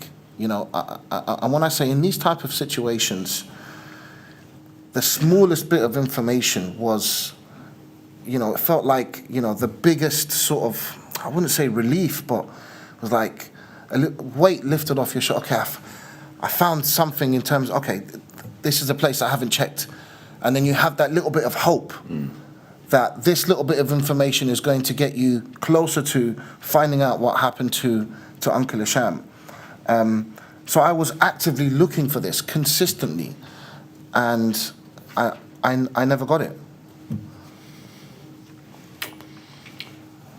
You say, I think, you put up posters of your uncle in the local area, and Sky were of help. You say that at paragraph 43. Was there a focal point for Friends and Family, even though not an official one? You've obviously used Sky and your friends' posters on your own initiative, but was there a more general focal point for people to feed into? No. It was just people in the streets, people outside community centres, like the Rugby Portobello, Clement James, Methodist Church, the Westway. I was never aware of a Friends and Family place or centre or a point of place that you would go to find out bits of information. Like I said earlier, everything from my personal experience that I found out was due to going out and speaking to people. That's how I got every bit of information, and through stuff that was sometimes put out in the media. Sorry. No, sorry. Yeah, so it was through anything that had been put out in the media. I say here in a statement, so Charlotte from Sky News, she was the person that was sort of coordinating. And I know I said what I said about the journalists earlier, but I used them to try to gain any bit of information about Uncle Hesham, and that was just through desperation. And they didn't make me feel like they were there for a story or to try to show me and my family's trauma. For me, it felt like they were there to actively just, you do what you need to do to find your uncle. We'll help you and we'll film it so that people can hopefully get in touch with you about seeing anything, if they've heard or seen anything. And it was literally me and my wife putting up posters on lampposts, on bits of the wall, and people would walk past and take pictures of it and make videos of it and stuff like that. And I'd handwritten my number on pretty much every single one of them, which probably wasn't the smartest thing to do, to put my number out in the media, but I didn't care. I needed to find out anything about Uncle Hesham. So we spent the majority of the day doing that. Did you have any thoughts at the time about why it was that it was Sky News giving you this assistance, and not anybody from or in a position of authority? At the time, no. Of course, it crossed my mind that there should be somebody here to help. Whoever that person was, whether it was somebody from RBKC, TMO, police, government, whatever, I knew and I felt that somebody should be here or be in contact with us or tell us where we needed to be or needed to go, but that never happened. It never came, and wasn't going to wait around for it to happen either. And I mean, even having Sky News with us, you know, it helped, but I felt like it kind of made things a little bit worse at times, walking around in the community. Obviously, there were people with cameras, and like I mentioned earlier, you know, parasites that were coming in trying to leech and prey on the vulnerable. And, you know, the community didn't take very well to that, and some of them were being very intrusive. So naturally, whenever they're seeing these type of cameras, they felt some type of way towards them. And I think they were physical, there were at times, you know, the cameras had to be pushed away because they were really sort of being intrusive. Sky weren't like that, but just having them around, you know, it made people at times feel uneasy, and also it drew other camera crews towards them because it felt like something was happening here, there's a story here, let's go there. And I think Sky had arranged for security to walk around with us to stop this from happening, because a couple of times we got mobbed and surrounded by people and cameras and stuff like that, and you know, sort of right in your face. But I always waited for somebody from authority to come and take over. But in a way, I mean, it never happened, and I kind of knew that it wasn't going to happen, and I didn't wait for it to happen. And because of this, and out of sheer desperation, I used Sky News. I think it's right, as you say in your statement at paragraph 45, that Mahad and Jamie helped you by going to different rest centres to check the list of people who were there. Was there, by this time, this is morning of the 15th of June, a list at least of rest centres that you could check? The rest centres were pretty much the same. The main ones that had sort of taken in the vast majority of the survivors were the Rugby Portobello, the Westway, Clement James, etc. I mean, I'm still not certain to this day how many people stayed at Clement James, but I know the vast majority went into the Rugby Portobello and Westway. So nothing had changed in terms of there was this new place that you could go that could have any new bits of information. It was still the same. And I think it's also important for the inquiry to understand that the building was still smoking quite heavily, and there were still flames, not like the first day, but still flames coming out of the top floor and a couple of floors below it. Flames coming out of the windows. And I remember seeing Uncle Hisham's flats, and there was smoke and flames coming out of his flat, and just convincing myself that he wasn't in there. There's no way that I am standing here watching my uncle smoking and burning. I just wouldn't allow myself to believe that. And I would then just stick my head down and continue marching wherever I was marching to try to find out. I was, and I knew at the time that I was probably in denial a little bit, but I didn't want to lose hope. I just kept feeling and thinking that he was unconscious somewhere, maybe in someone's house, and he was asleep, and nobody knew who he was. He didn't have anything, and I held on to that so tightly, because I couldn't believe that still the second day the building was still burning the way it was on the top floor, and I knew that there is no way he would have made it out by himself. There were times where I was worried about Uncle Hisham because he spent a lot of time in his flat. And I later then found out that the reasons why, because he would go to leave his flat and the lifts wouldn't be working. And if the lifts weren't working, he'd just turn straight back into his flat and stay, because, he had problem walking, and most of the time he used a walking stick. He had a disability. He had a disability car under the Motability scheme. He had a disability parking badge from RBKC. I also believe that when he first moved in, he had a disability shower and toilet. So the council were aware of his condition, They were aware that my uncle was disabled. They were aware that if anything was to happen, if the lifts weren't working, that he would need help to get out of the building. So I was worried about him at times, because I knew that, you know, he spent a lot of time up there, and I knew later that was why. So when I was looking up at the tower and it was smoking and burning and it was coming out of his flat, and I was saying to myself,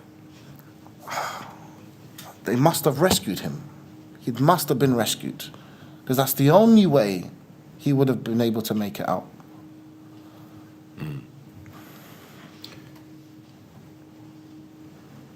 Now, you say in paragraph 45 that there wasn't a central list. It seemed like each centre was keeping its own list.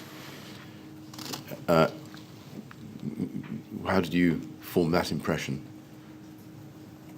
So Let's go to paragraph 45 on page 11, next page. You say in the last sentence there wasn't a central list. It seemed like each centre was keeping its own list. Can you help us how you formed that impression?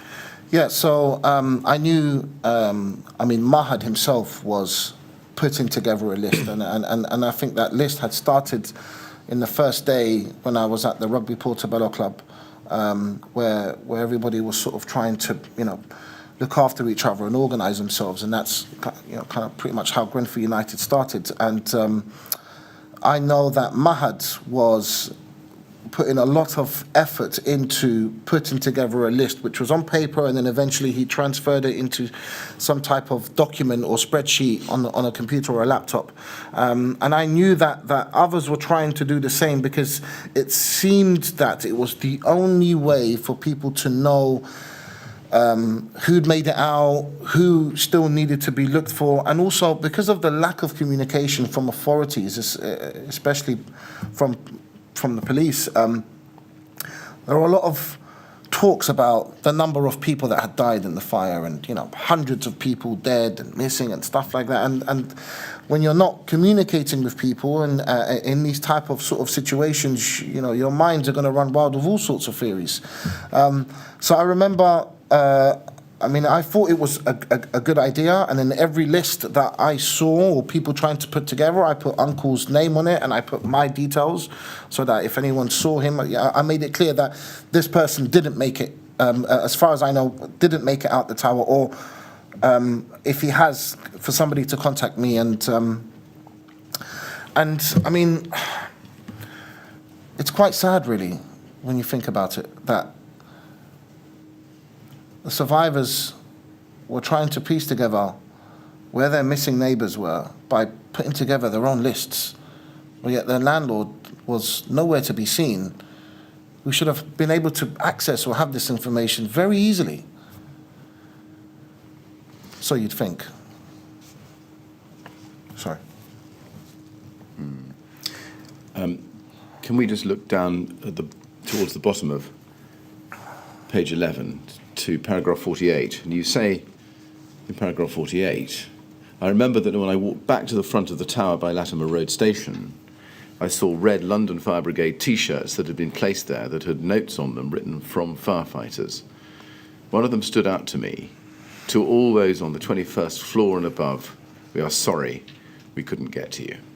This was a really surreal moment where I began to realise the truth, that the firefighters hadn't made it to him, and that it was really bad for those on the top floors. That, to me, was the first communication from an official about the extent of the fire and what it was like inside on the night.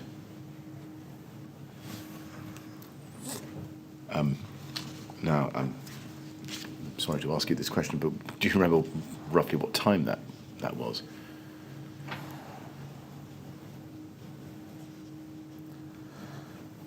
Don't remember the exact time off the top of my head. Probably sometime in the afternoon. I'd actively spoken or tried to speak to a lot of firefighters in my moving around, and I think Sky captured it one time. Saw someone in the fire engine, and I just would go and approach them and say, could you tell me anything about who you rescued? Did you get to the top floor? And they were obviously told to not say anything. And I could see it in their face. They wanted to, but they couldn't. And that was frustrating. But that moment where I saw the T-shirt, it was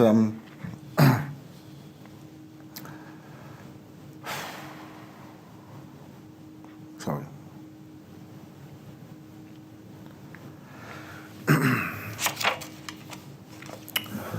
The moment when I saw that T-shirt, it was the first time I realized that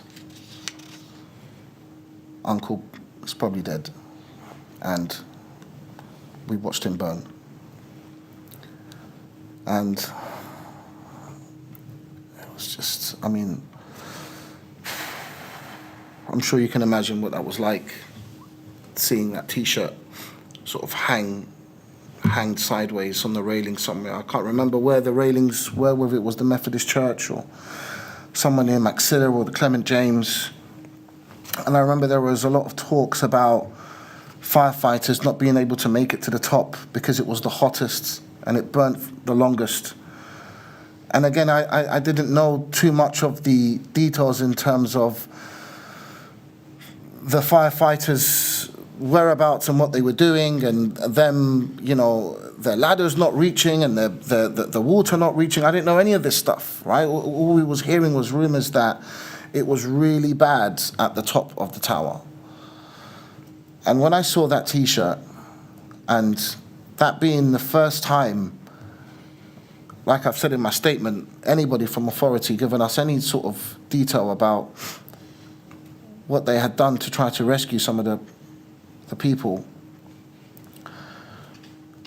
it was just a heart-sinking moment. I still feel it today. Not just my uncle, for everybody that was on the top floors. They were doomed. There was no way they were going to survive. They were left.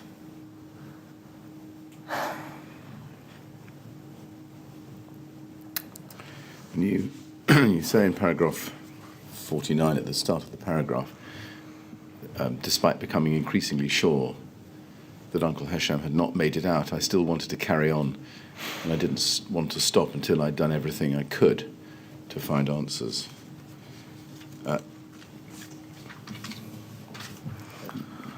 I held on to that for as long as I could. Even seeing that T-shirt, I couldn't go back and say to Nan, I'm sorry, Nan, the firefighters never made it to the top floor. Your son is dead. You watched him burn with the rest of the world. I couldn't. I held on. Maybe he got out sooner and made it down to the lower floors and someone grabbed him and took him out. I was creating these scenarios in my head where he was still alive, because I didn't want to let go to the fact that Uncle was gone. I didn't want to go home and tell Nan that her son was gone. In any way that I could hold on to that hope, I did, and I carried on for as long as I could. And you went back to the rugby club, as you go on to say, where it was very stressful and chaotic. What was happening there? Similar to what was sort of happening on the first day. I know that there were still some people inside. I'm not sure whether they spent the night there or not. Most likely they did, because they had nowhere else to go, and the council would not offer them anywhere to stay. And I remember I was allowed inside again, saw the same people, just really sort of being busy, talking to each other's, organising themselves, putting their arms around each other. I think there was a couple of people really upset as well. And again, I just realised that, obviously once I checked to see whether Uncle Hisham's name was being put on any of these pieces of paper or anything like that, I then realised that, I need to be back on the street again. But it was similar group of people, same people that were there, you know, the residents from the tower, and they were, you know, just trying to do whatever they could to not only help each other, but like try to get back pieces of their lives, whether it was, you know, getting your driver's license or a passport or a watch or a phone or some pair of shoes or, you know, wherever it was. And they were just helping each other sort of organize all of this. But again, there was nobody in there with a clipboard or a high vis or whatever from the council or any authority to say to them where they were going to sleep that night, you know, where their next sort of meal was going to come from. It was nothing like that. It was just the people doing it all themselves, you know. Grenfell United exist because of their non-existence. They purposely left people to,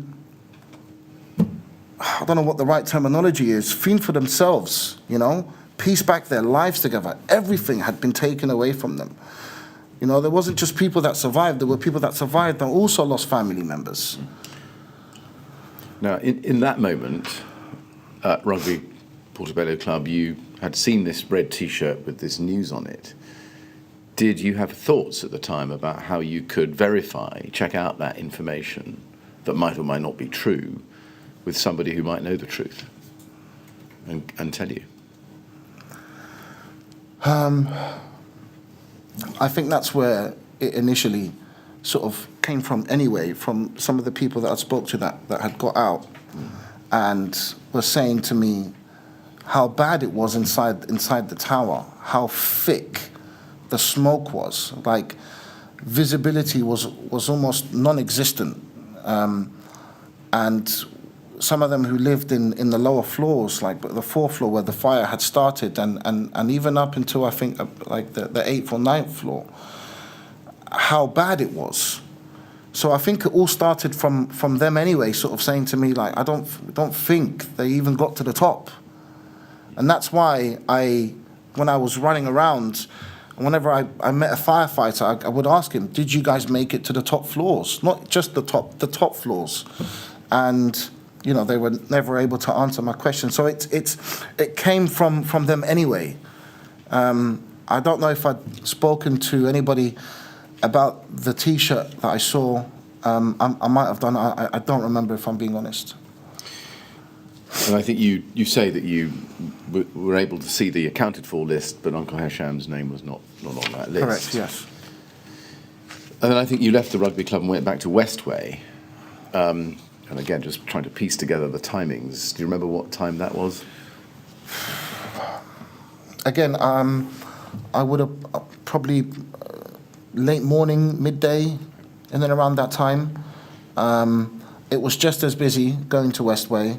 Not only just outside of it, but you know, the main road just after Maxilla Nursery, and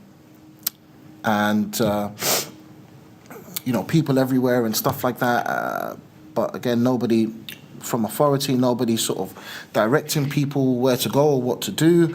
I had posters this time, so I'd put up a lot of posters there on the football cages and on the railings and on the lampposts. And I think I gave a poster to somebody from the Red Cross because they sort of had like a station there with like a desk and stuff. And then again, police wouldn't let me into the Westway Centre. I had to have a wristband. I didn't know where this wristband came from or where to get the wristband from or what I had to do in order to qualify for this wristband. And I explained this to the police officer, and again, he was very adamant that he wouldn't let me in. He wasn't going to help me to try to see if Uncle Hisham was inside, but he agreed to let me put up a poster on the window, which is what I did. Yeah, this wristband, did you saw people wearing them, did you? I don't remember seeing anybody wearing these wristbands. I was just told at the door when I got there, and I was obviously trying to explain who I was and what I was trying to achieve, and he was like, well, you need a wristband. And I was like, well, where do I get these wristbands from? I don't know.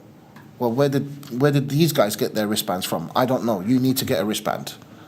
And what did it signify, this wristband? Well, for me, it signified that if you had this wristband, you were allowed in. You were considered somebody who was allowed to be around the people that escaped the fire. That's what it felt like. Was there any other rest centre that you came across during the course of that day which was operating a wristband entry scheme? No, there weren't any other centres that were operating on any type of wristband or pass scheme that you had to come in. I mean, they were extremely difficult to get in anyway because of everything that was going on and all the people outside and stuff like that. And I think people knew that there were survivors inside, and whether they were friends or volunteers from the community or maybe even journalists, I don't know, hanging around these areas. So I can understand why you would, make sure that you're letting the right people into these places, but you could clearly see that I was distressed and wasn't trying to make things up to get into these places. But the Westway was the only place that was operating on any type of sort of entry pass, right, if you will. Did they have a system in place, even if they wouldn't let you in, at least for allowing you to obtain information about where to go next, what to do next, where to find out any information if they weren't going to provide you with any? No, there was nothing of the sort. It was, like I mentioned earlier, sorry, can't help you, move along. Anybody there from the council or the TMO or? No, I thought about this a lot because obviously a lot was going on and I was moving around a lot, and I thought about this a lot because I don't want to say that there wasn't anybody there when there was, but I went everywhere, all day, every day, and I don't even know for how long, for so long. And I've run this over and over in my head, and I remember everything so vividly to the point where I can still smell the smell so potently today. There was nobody from any type of authority to help, coordinate, discuss. There was none of that. The only presence of authority that I saw was the police, and it didn't feel like the police were there to help us. And was that the similar experience that you had at the other rest centres during the course of the day? Pretty much, yes.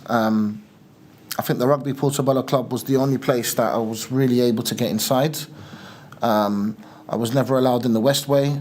The Methodist Church, I don't think I ever went inside until sort of after all the chaos had calmed down. And Almanar, it was a similar experience everywhere, really. So then, you sort of put in this place where, okay, I can't get into any of these places. I've walked around everywhere, putting up posters everywhere. I've got this camera crew behind me, broadcasting to the nation or whatever. What else can I do? Where else can I go? And that was where my mind was at the time. You say in paragraph 51, if we just scroll down to that, please, at page 12, towards the foot of the page, that the centres were overwhelmed with people and donations. Was that causing a problem? Yes, it was causing a problem because of the amount of things that were being donated, whether they were food or clothes or whatever, and there wasn't anyone helping coordinate with these donations. The rest centres got very full very quickly. And to the point where, things were being piled outside and in boxes and all sorts of stuff. And I feel like had there been somebody sort of coordinating, knowing, right, this bit of clothes needs to go to this family or these people in this rest centre at least, then it would have maybe freed up a lot more space for us to be able to go in and find out bits of information or to try to maybe help with people who were looking for their families to try to come in to, whether it was one by one or whatever, to see if their families were inside or anyone inside knew of the whereabouts of their family. So it was just so chaotic and unorganized, and you could see volunteers and people from the community trying to orchestrate and organize excuse me, what to do with all of this stuff and where to put it. And they did an amazing job, obviously, but I felt that there was so much, and there was no one from authority to coordinate this, that it was a little bit chaotic, and it probably prevented at times people from getting in and finding out key bits of information about their loved ones. So now we get to the end of the 15th of June, the Thursday. And apart from the message written on the red LFB T-shirt that you'd seen at the foot of the tower, this is now almost 2 full days after the night in question. Did you have any hard facts about Uncle Hesham? No. The only facts that I knew was that my grandmother spoke to him between 2 and 3 a.m. I knew that he'd called the LFB and that they told him to stay where he was. And I knew that... sorry, I've just lost my train of thought. I knew that his phone was still ringing up until early hours of the morning. I'm not sure if it was still ringing on the 15th, but those were the only facts that I knew. There was, I mean, even through what was coming out in the mainstream media about, I mean, there was nothing about the amount of people that were missing or had passed or anything like that, or who had got out. There was no facts that any of us knew about what had happened on the 14th of June, on the 15th. We were still in the same sort of position as we were the first day, and it wasn't until I think that Friday in the afternoon we got our family liaison officers, and even then, all they were interested in was just taking details about Uncle. There was never any, right, this is what's happened, or this is what we think has happened, or this is what is going. The only facts that I knew was that Nan spoke to him and his phone was still ringing, and he called the LFB and they told him to stay. That was all I knew. Now, we'll come to the afternoon of the 16th, the Friday afternoon, in a moment with the FLO's visit, but between the Thursday afternoon, the 15th, and the afternoon of the 16th, the Friday, do you remember learning any more from all of the efforts that you've described in your statement? No. We'd learned nothing new about what had happened at Grenfell. We'd learned nothing new about where Uncle Hesham was or what had happened to him on the night. Absolutely nothing. Now, if we go then to paragraph 56 of your statement on page 13, at the foot of page 13, you say, on 16th of June, we were assigned family liaison officers, FLOs, called Graham and Tom. They came to my nan's house in the afternoon and met with the family. Our FLOs took down details from us about Uncle Hesham. That's all they really did before they left again. How did they know where to come? Did they explain? I'm just trying to remember now. I think through... I'm not too sure, Mr. Millett, if I'm being honest. Either they got in contact with my great-uncle Mohammed, or whether he got in contact with them to report that Uncle Hesham was missing. And I think he'd given them details of where to come. I think that's how they knew where to come. And I think you say that at paragraph 63, we don't need to go to it unless you want to, but that they took statements from family members about your uncle and they put together a family tree. Correct, yes, that's what happens. Right. And also, I think, asked for details of who should be contacted if there was any news. Correct, yes. Did they give you any news, any information about what the system was? No. Did you ask? Yeah, of course. We asked what happens from now. Even then, we didn't know the process until a later meeting, I believe was on the 19th, with the police and the LFB and the ambulance, and I think that was the first initial meeting. We didn't know then that the process would be that they would be technically missing until they were identified as being dead. So, and the flows didn't explain that to us. That we didn't even talk about that. It was just more who Uncle Hisham was, who we were, a family tree was put together, a couple of statements, and that was it. Whenever we asked, we were told that they didn't know anything. They weren't being told information by their seniors, so they couldn't tell us anything anyway. And that's pretty much how it went for a while, really, with the family liaison officers. I mean, nothing against Graham and Tom; they were good people, but it's just it felt like whether they were keeping things from us on purpose or whether they just didn't know and weren't being told, I don't know. But it was a constant battle to try to get information, understand what the process was. And I think I spoke about this publicly during the time, just saying, even if they don't have anything to tell us, still tell us that you're going through some type of process to be able to get us information. We'd be able to understand that, but the lack of communication or the non-existent communication just made things worse. And that was increasingly frustrating because these meetings, these were taking place inside my grandmother's house, and obviously everything was being said to my grandmother. She speaks English and understands English, but it's not perfect. So at times you'd have to translate stuff to her, and she's getting frustrated because I'm saying to her, they can't tell us anything. They're not telling us anything. Well, what happened? Where is he? I don't know, Nan. Well, what's going on? When are we going to know? I don't know, Nan, because they're not telling us. They're not telling us. So it was just this really sort of horrible experience that we were, going back and forth, and we felt like it was in the middle between the police and my grandmother and some of my family members sometime, and it was just frustrating.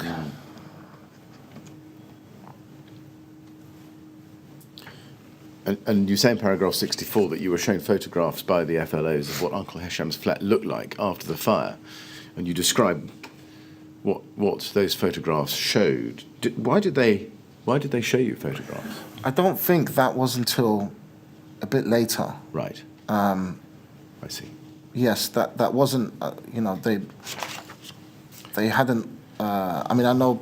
Well, they hadn't got to the top floor at that time, or I don't think they've even gone into the tower at that time. I do know that Commander Kundi did go in early on, but I don't think it was then. And I believe that the photos, we were showed a number of photos. First, the photos of my uncle's flat before they had searched it, and then photos of it afterwards, and then there was a point where I'd actually physically gone up and gone inside his flat myself. And I wasn't able, and still to this day, not able to bring myself to look at the pictures that the coroner has of him when he had been found in his flat. But to answer your question, Mr. Miller, I don't believe it was at that time when we saw the pictures. So it's a later time? Correct, yes. And what was the purpose of showing you the photographs then? I think it was then that they were trying to explain the process of identifying somebody, because obviously we kept going on about them where is he? Is he dead? Is he not dead? What's going on? And they were explaining that, there was a lot of debris and they had to go through, inch by inch and do all of these different sorts of processes and to try to give us an understanding of the severity of the job by showing us the state of his flats. I see. So that we could, I guess, understand that this is not going to be an easy, quick process. Did you find that explanation they gave you at that time helpful to your understanding of that particular process? Not really, because I couldn't understand it. They weren't very clear about It was just, this is the state of his flat, here is a picture of it, and we have to go in and sieve through all of these different types of debris before we even get to trying to find out where your uncle was. But I couldn't understand, well, how are you, is somebody going in there, picking things up with a shovel? Is you using your hands?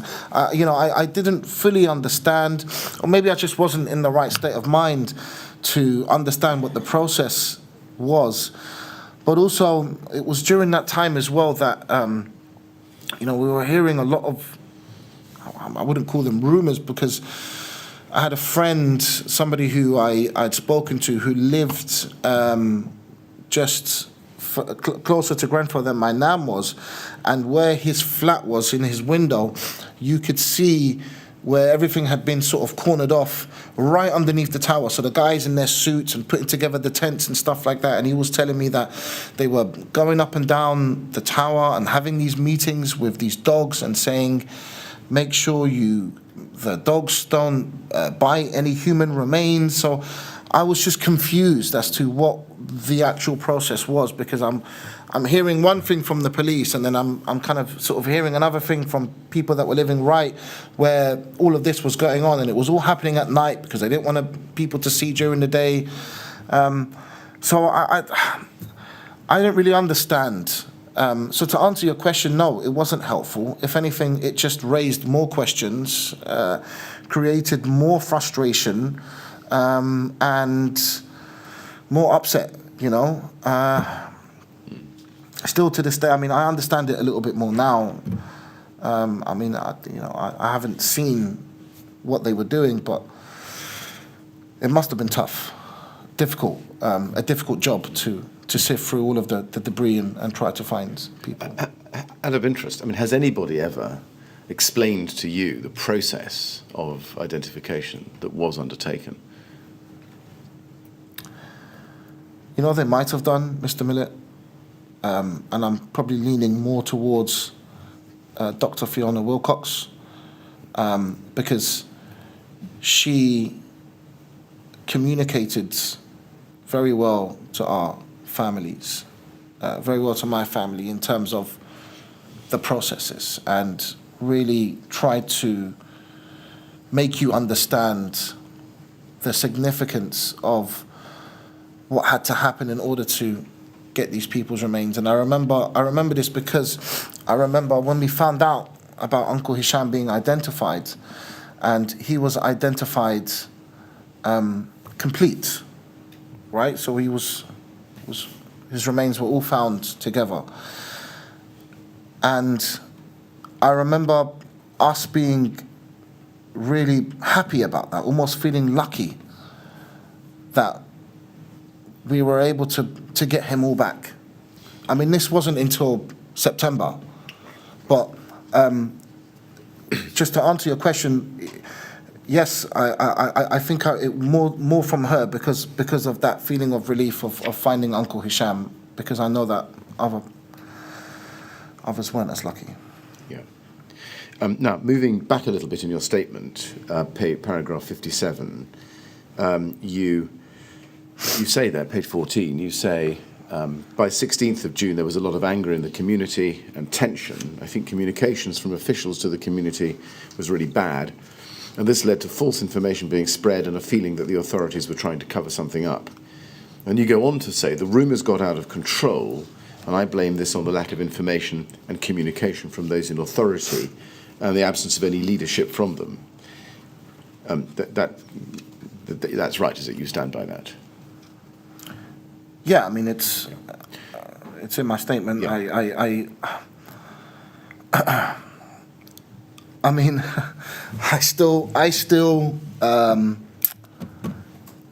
I still believe to this day, and we've learned, and also through what we've learned through the inquiry, that there were officials or organisations, if you want to call them that, and I'm referring to the local authority and the government, were actively trying to go against what was coming out, was trying to make us out to be some type of, crazy people who were going to be rioting and causing havoc on the streets and all of this type of stuff. We now know that there were the government and the local authorities weren't actively trying to help us. They were actively trying to suppress any sort of uprising, but also to try to control the narrative that there was something wrong with the tower or the refurbishment or these materials or whatever it may be. You know better than myself, Mr. Millett. You've been questioning these crooks directly yourself. So I still believe that a cover-up was taking place. In terms of the amount of people that died, I believed for a long time that there were a lot more people than 72 people that died. But that was because, like I say in my statement, there was a lack of communication, and there was a lot of anger in the community, and people had the right to be angry. We were angry, but I can say this with confidence. The community, and especially the families, didn't want any sort of crazy stuff going around in the community.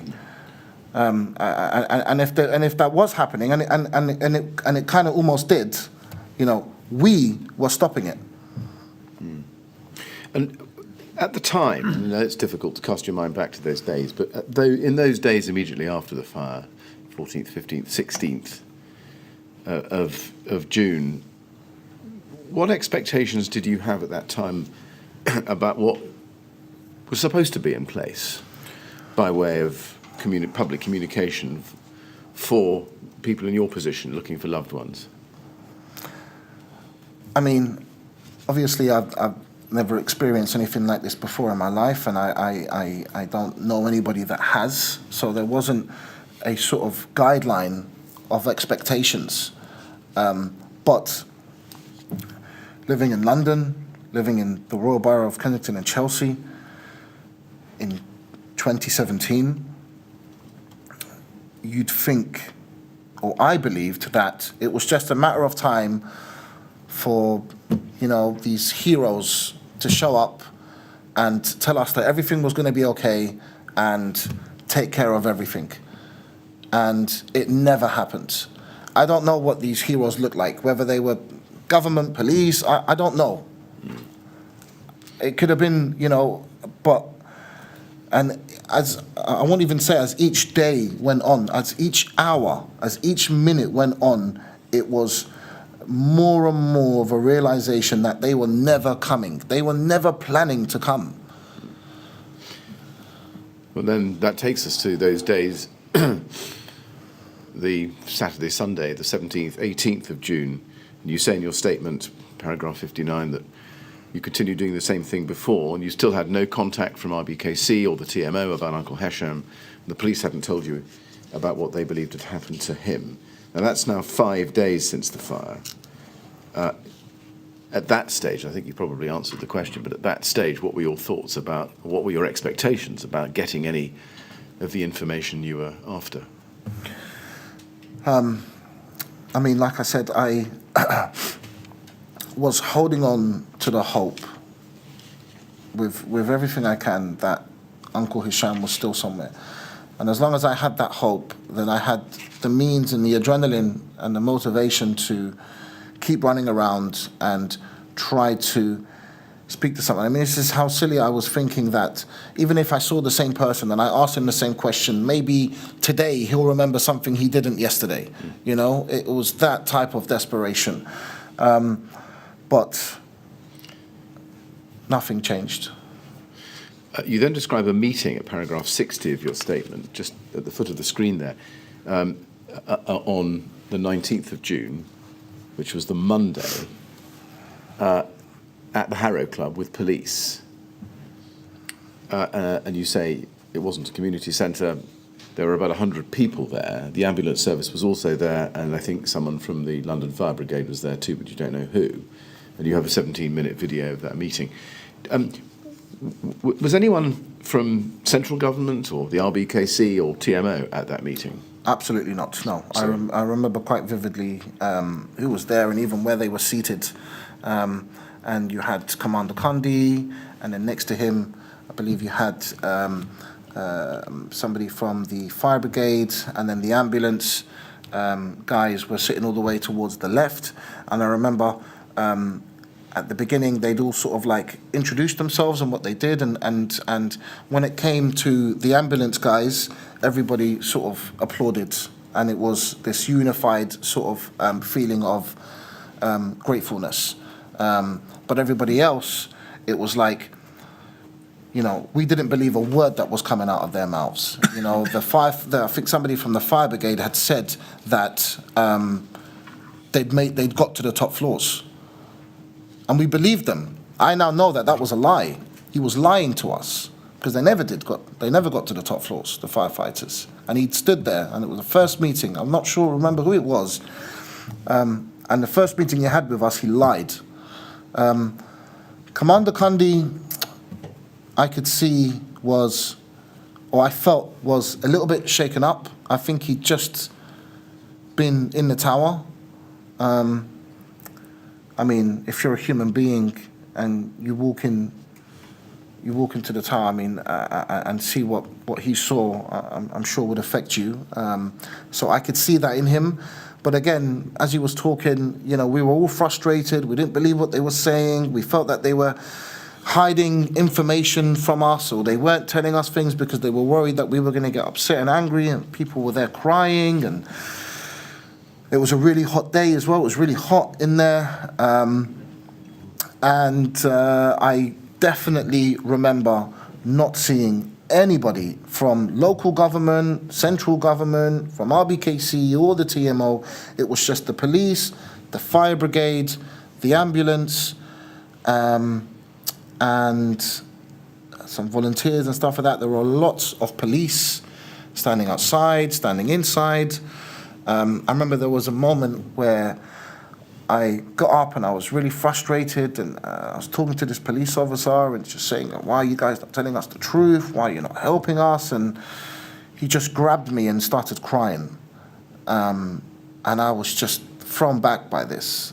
And I remember just thinking, wow, you know, if he's crying, like, how bad things, you know, how bad are they really, you know? And this is why people kept feeling that they weren't being told things, and that was the worst thing you can do in these type of situations to us is make us feel like you weren't telling us anything. So even if you could see that we're feeling like this, try to reassure us, and they didn't. You know, all they told us was that was when we found out that people, whoever was missing was going to be technically missing until they were identified. That was the first that we'd heard that, or that was the process. And that he believed 79 people were missing, and also they had only identified 3 or 5 people, but they had 37 bodies. I remember that quite vividly, and it was just a very emotional meeting, a very angry meeting. People were shouting, naturally people were upset, people were crying. I remember my auntie Noah was there with me, and the guys from the ambulance had to come and help her because she got really upset after Commander Condi told her about the process of Uncle Hisham being technically missing until he would be identified. And yeah, that's what I remember from that meeting, but definitely nobody from government or the council. Was any information, any support services even signposted? No, there was no bits of information that they were giving out. There was no sort of phone line or helpline or this is where to go. It was just, they gathered us together, they told us what they wanted to tell us, and that we should all have, for the families who have relatives that are missing, we should all have family liaison officers by then or soon, and they would be giving us information as to the processes and the next steps in terms of identifying our relatives. Now, in the end, as I think you say in your statement of paragraph 65. It wasn't until August 2017 that Uncle Hisham's remains had been found in his flat. Do you remember who gave you that information? It would have been the family liaison officers, either Graham or Tom, probably Graham. And do they explain the lapse of time? Sorry, Mr. Millett, what do you mean? Well, I was going to use the word delay, but that might be the wrong word. But the period of time that it had taken to identify the information. No, so, I mean, I knew before the family liaison officers that Uncle Hisham was about to be identified. And this was through, like I was saying earlier, the group that Ahmed had created. And I remember my family convinced me to go away for a period of time, take my wife and the kids away to Poland, just to get away for a little bit. And I really didn't want to go. I felt that I was abandoning my grandmother and I was abandoning my family, but I felt that I needed to do this for the kids because they'd seen everything. And I was in constant communication with Ahmed. And I remember Ahmed had called me and said to me, this was in the middle of July, and said to me that they've started to now identify people in the top floor. I think he even knew what flat they had gone into. And so we knew that we were next. In the next few weeks, we were going to be told that Uncle Hisham had been identified. I think by then we'd sort of come to terms, or were starting to come to terms that he had passed. And it was through that. So when the family liaison officers came and spoke to the family, we kind of anticipated it because of the communication we had with Ahmed and his communication with the other family members. They didn't explain what the delay was, apart from that it was this very big job that they had to get people in from abroad to sieve through this stuff. I think they even mentioned archaeologists and stuff like this who had to go through all of this stuff bit by bit, inch by inch, and that's why it took so long. And I understood that, and I think I had this argument with them one time. I said, well, you guys must have known that this was the process from the beginning. Had you have said this to us, then we could have anticipated, okay, we're not going to hear anything from you for the next few weeks because this is what you're doing. Whereas you're not telling us anything and leaving us in this sort of dark limbo, which naturally it just makes things worse. But so I wasn't so surprised, and I think by then I kind of knew the process for identifying Uncle Hisham's remains. Yeah. Now, I just want to ask you one or two questions about key worker support. You pick it up at paragraph 70 at the foot of page 16 of your statement. You say you were allocated a key worker called Jackie, but don't believe this happened within the first 7 days of the fire. I believe that she worked for RBKC. Do you remember when she was allocated to you?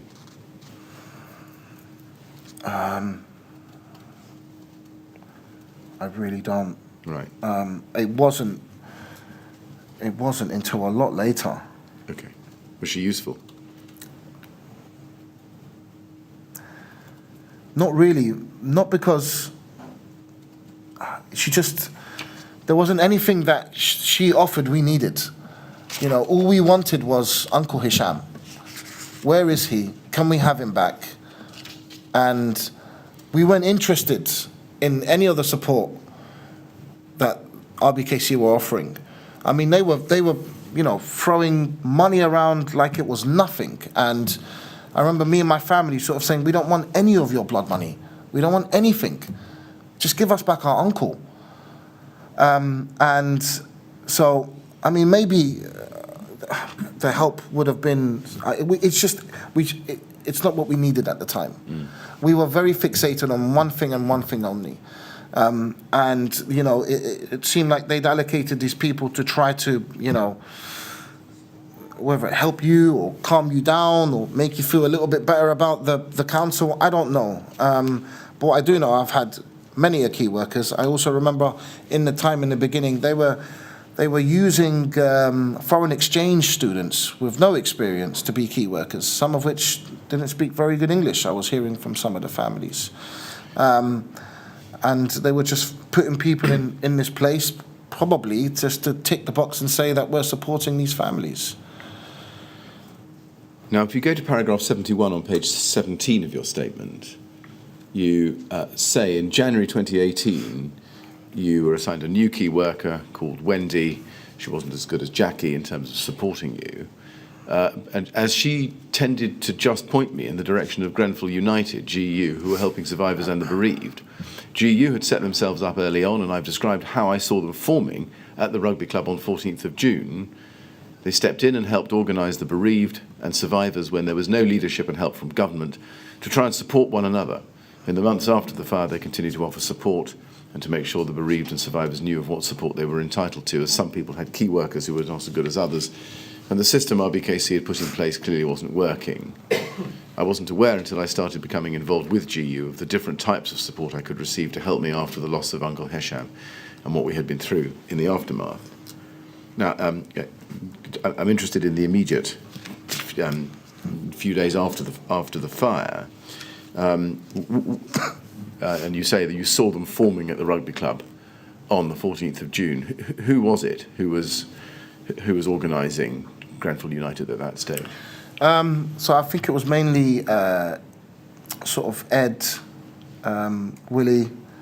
They were the ones that were sort of like standing at the top and talking to everybody. But I mean, like, I'm almost making it sound like it was like this big sort of, it just happened organically. You know, they were people that knew each other, and some of which we also now have learnt that they were, I wouldn't say campaigning, but were discussing the issues and concerns that they had during the refurbishment. So you know, and obviously we know about Ed and the blog that he wrote with Francis. So I didn't know any of this then, but when I was there, you could see obviously they knew each other. They had a history together of being together and I guess talking about the council and the lack of support that they were getting, or whatever that was. But it was just an organic thing where these neighbours that had escaped this horrific disaster together were sort of like saying, right, this is what we need to do. We need to now do this, and we need to now do that, and in order to get this, we're going to do that. And they just switched on and became this humanitarian group. And there wasn't so much, a lot of bereaved there at the time, because a lot of them were probably doing what I was doing, running around and stuff like that. But it was mainly for all of the guys that were able to get out of the fire, that weren't in hospitals. And they were just organising themselves because they knew that no one was coming. You know, I was still naive enough to think that this hero was going to turn up at some stage. And I think through their experiences and through knowing RBKC, they knew nobody was coming to help them or save them or to even, I mean, you know, when did they have somewhere to stay for the first time? You know, how long did that take? How long did the council take to give these people a roof over their heads? So this is what I saw happening organically. But I very quickly realized that this isn't my path. I need to find Uncle. But then I later got involved with Grenfell United in November that year. I was co-opted onto the committee in November 2017. And we've been through a lot of evidence today together with your statement.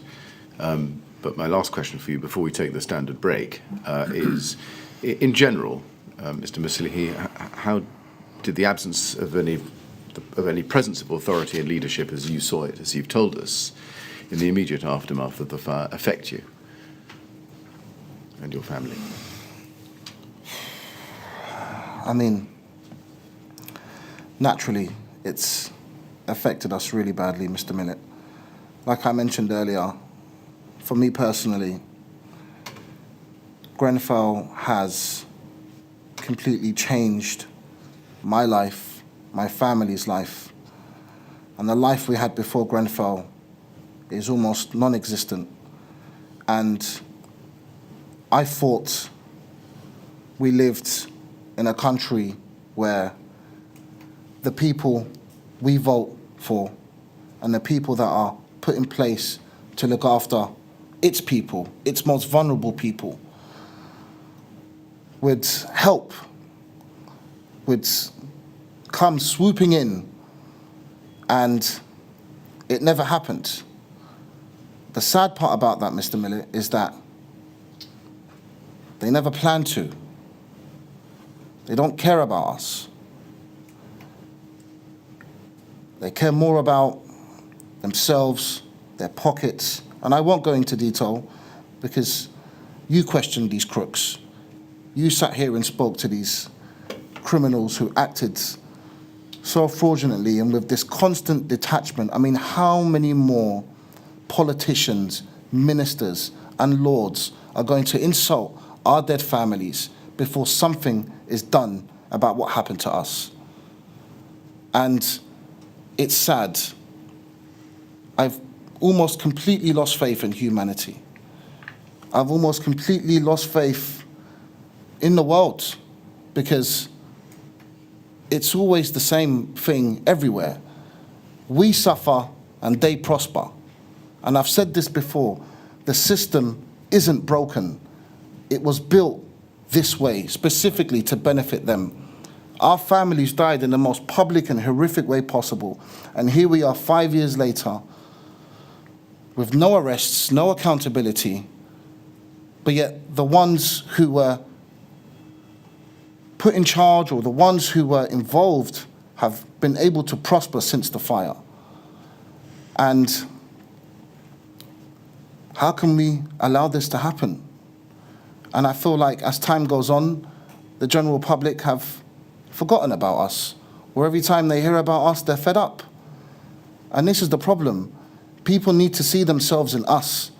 People need to understand that what's happened to us and what's happening to us is also happening to them.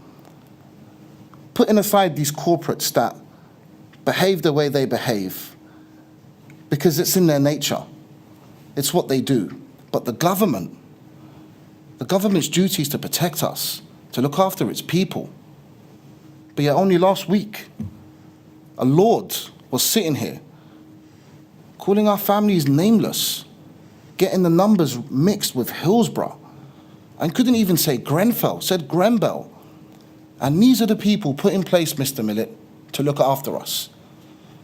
The government, we elect, and we pay our taxes to, and they can't even get our family's name right. They can't even get the name of where our families' remains still live to this day.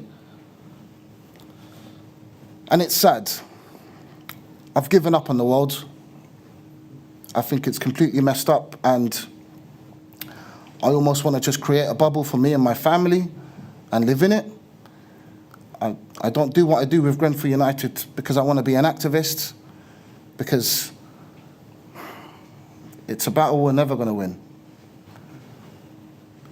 The government will do whatever they can to try to keep us quiet, swoop this under the carpet and continue to make money the way they have been doing for decades. And either we change it or we accept it. I don't know what changing it looks like. All I know is my uncle's gone. We're never going to get him back. Our families are broken and they will never be fixed. That's all I have to say. Thank you very much. Well, Mr. Mussilhy, what I'm going to do is ask the chairman to rise for a few minutes to see if there are any questions that I've failed to ask you, which I should have done, or whether others outside this room or even within this room would like me to put other questions to you. Mr. Chairman, it's 4 minutes to 1. I know that we normally break at 1, but I'm in your hands as to what we do. Well, I think it would be sensible to try and finish Mr. Mussilhy's evidence before we break for lunch. I think you'd prefer that, wouldn't you? Yes, please. We have to have a short break at this point, as I think you know, because there are other people following the proceedings, you may want to suggest questions that should be put to you. Do you think 1:05 is going to give you long enough for that? Yes. Right. We'll break until 1:05, and then when you come back, we'll see if there are any more questions. Okay. All right? And All right. as I asked you before, please don't talk to anyone about your evidence. Of course. So I don't think you'll have much chance of doing that. Sure. All right. Thank you. Thank you. Would you go to the usher then, please?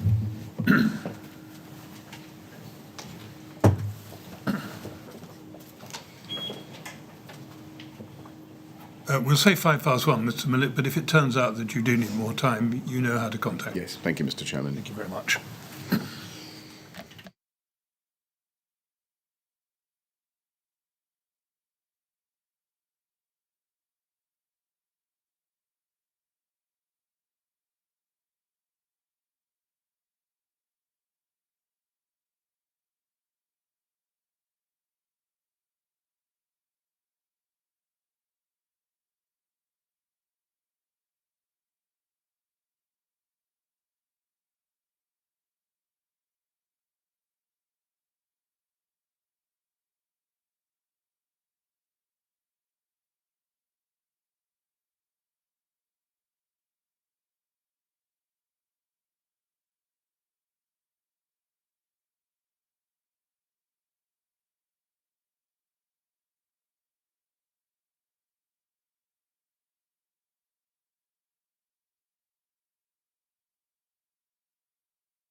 Would you ask Mr. Mussilhy to come back in, please?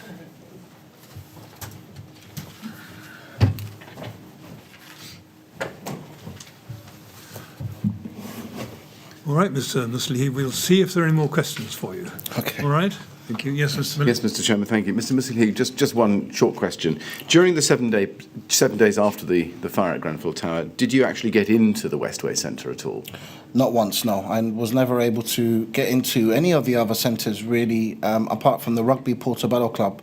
And that was because I was able to get in there on the first day, and obviously some of the people had seen me, so it was easy for me to get back into there. But I was never able to get into the Westway or any of the other places. But the Westway, like I said earlier, was the only place that was only letting people in with the wristbands. Yes. Thank you very much. Well, Mr. Mussilhy, it's been very useful to hear your evidence. We're extremely grateful to you for coming here and assisting us with our investigations. So thank you very much indeed. Thank you. And it's right that I should add the thanks on behalf of all members of the panel. It's really been very interesting and very helpful to us to hear what you have to tell us, because you were there and obviously we weren't, and we need to know what things were going on the ground shortly after the fire. So thank you very much indeed. And I know it has been difficult for you to go over this ground yet again, but it really has helped us a lot. So thank you very much indeed. Thank you. I'm glad I came. Certainly, yes. Thank you very much. Thank you. Now you're free to go. Thank you very much. Thank you. Goodbye. Goodbye.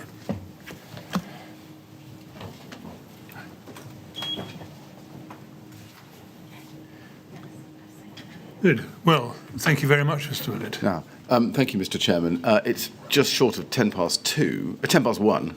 Now, the next thing that's going to happen after the break and for the rest of the day, I think, is that Ms. Islam of Council will read to you and the public extracts from a large number of written witness statements that the inquiry has received under some grouped headings on themes. So she will be here in my place when we come back. Yes. Thank you very much. Well, I'm going to suggest we come back at 2:05. Very good. And at that point, we'll look forward to hearing Ms. Islam. Thank you very much. Right. Thank you all very much. We break there at 2:05, please. Thank you.